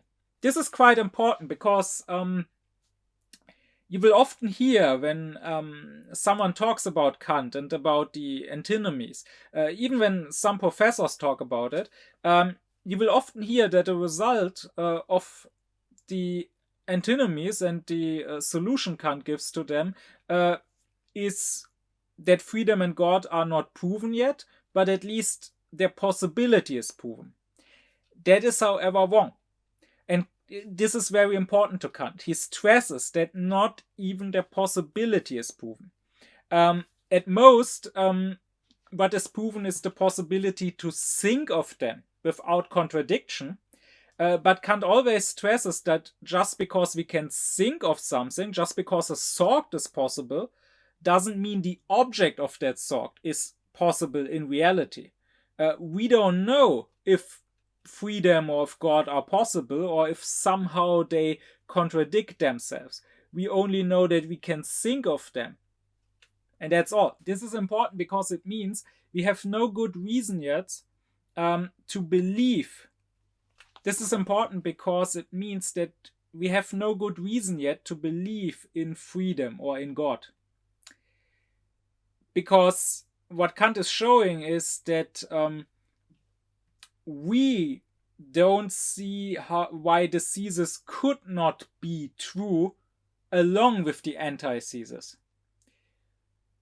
But the antithesis could be true alone, and the antithesis is enough to explain what we want to explain. It is enough to assume that everything is caused. It is enough to assume that everything is contingent. We don't need freedom or God to explain nature further. In natural science, they don't help us at all. Quite the opposite. If anything, they would hinder our natural science because they would block further inquiry. So, yes, they cannot be disproven, but not only can they not be proven, they cannot even be given a good reason to assume they are true, to believe in them. At least as insofar as speculative reason is concerned. Because, and I will talk about this in later lectures, practical reason, according to Kant, does give us reason to assume that freedom is real and that there is a God. But still, the result of the solution to these two antinomies is important to Kant, because he considers the belief in predeterminism, so the belief that there is no freedom, to be the biggest handicap towards morality. And he considers the belief that there is nothing necessary, only contingent things, to be the biggest handicap to religion or to theology. And since it was shown that both of these theses are not in conflict with the antithesis, that leaves at least the possibility to believe that they are true if we are given a good reason to believe. But that is important, if we are given a good reason, because to Kant, belief should be rational. So I can't just say, oh, okay, God was not disproven, freedom was not disproven, so I can't prove them, but I just choose to believe in them. Because such a belief would only be based on my personal desires. I probably want there to be a God or want to be free because I don't like the thought of, well, being alone in this universe without meaning, or of being predetermined and unfree. But this personal individual wanting it, desiring it to be true, is not a rational reason to assume that it is true, Kant would say. So, no, we are not really allowed by our reason, as long as we only consider speculative reason, to even believe in freedom and God. But since they are not disproven, it is now possible to believe in them if our reason is given a good, reason for it. And again, practical reason will provide such a reason, Kant says. So that leads me towards the end of this lecture. What Kant is saying about rational cosmology is more or less the same as what he is saying about rational psychology, and about which I talked in the last lecture on the soul. There I said that rational psychology, according to Kant, can never become pneumatology, that is, teaching of the soul as a spirit. It can never become a doctrine that, through synthetic judgments a priori, teaches us new things. What it can be is a discipline that prevents errors. And in the case of the soul, those were the errors of materialism, which denies the soul, and spiritualism, which thinks that it has proven the soul to be a spirit. Well, here in cosmology, the same is true. Kant says rational cosmology can never become metaphysical cosmology.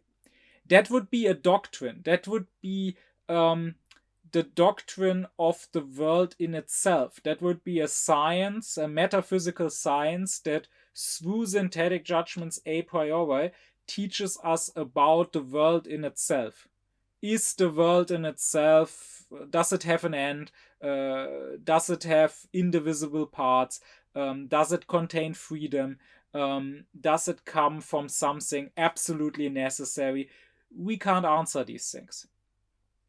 What rational cosmology can be is once again a science that serves as a discipline, a negative science, preventing us from falling into errors, preventing us from falling into these four antinomies and thinking that we have proven either the thesis or the antithesis. So this field of metaphysics cannot prove that there is freedom or that there is a God, but at least it can disprove all attempts to show that there's no freedom or that there's no God. And therefore it cannot give a positive fundament to morality or religion, but at least it can shield them against any attempts to tear down their fundament. And what Kant is saying is that as long as we are doing theory, as long as only speculative reason is concerned, it is more reasonable to follow the antithesis. Not dogmatically, not assuming that they are true, but rather as subjective maxims of inquiry. So we should look at the world as if we could go on in the world forever. We should look at the world as if we could divide it into ever smaller parts. We should look at the world as if everything happening in it, including our actions, could be explained through a cause. And we should look at the world as if everything in it was contingent. Because that is how we will get ahead furthest in natural science. Again, if we allow for something like freedom or like miracles, that means allowing for an end of explanation. Like the historian, for example, studying the Bible, could try to find how the Bible was influenced by earlier mythology, how you can find certain words or phrases or stories in the Bible that can be explained from outside sources. But as soon as he allowed for saying, no, the Bible was just revealed by God, well, then his job as a historian would be done. Then he could try to apply for a new job.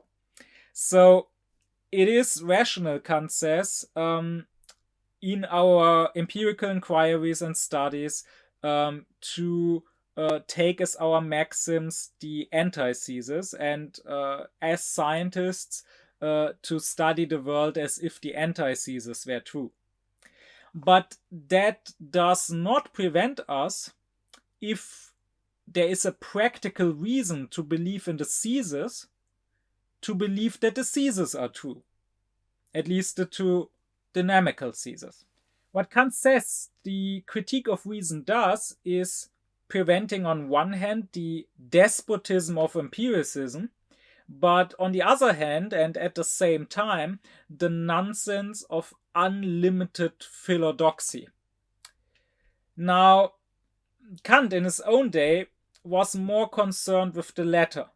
In the 18th century in Germany, the rationalistic philosophy of the Leibniz-Wolffian school was waning, and those thinkers believed they could prove the thesis and maybe many other metaphysical claims.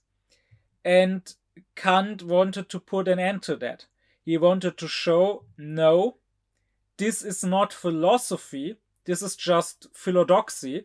This is not loving wisdom, but opinion. You can come up with all sorts of nonsense, and to your thinking, there is no limit. You can think up all sorts of things, and you can think up arguments for all sorts of things, but you cannot really prove that. But on the other hand, there is that opposing danger of despotic empiricism. And I would say that since Kant days, this has become the bigger danger. In his time, the philosophical nonsense, the rationalistic dogmatic philosophy might still have had some strengths. But nowadays, it is the other side which is causing problems. Nowadays, we live in an age of despotic empiricism where people will say, I only believe what I can see. I can't experience freedom, I can't experience a necessary being, therefore they don't exist. And that Kant calls despotic. Here, empiricism tries to tell us that we can only hold to be true what can empirically be proven to be true. And that there is no room for faith, for believing in something that goes beyond our possible experience. Now, Kant insists that we ought not to believe in something which contradicts experience. And even when it doesn't contradict experience, we ought not believe in something just because we would like it to be true. No, we need a good, practical, rational reason to believe in it. But still, there must be room, Kant says, for such a belief, and therefore, the despotism of empiricism, just like the nonsense of unlimited rationalism, must both be reined in by a thorough critique of pure reason. And that is why Kant's teaching of the antinomies remains quite important, and why more people should actually study it, including natural scientists. Because today's ideology, and again, I will stress that it is an ideology, and I will die on that hill that it is an ideology, it is not scientific. Today's ideology reduces the human being to a mere lump of cells without any freedom, without any value of his own, just a bunch of chemical processes happening in the brain. And to stress once again, Kant would say that yes, as long as we are doing natural science, we should consider the human being just a lump of cells and just a bunch of chemical processes in the brain. It's perfectly fine to look at the human being like that theoretically.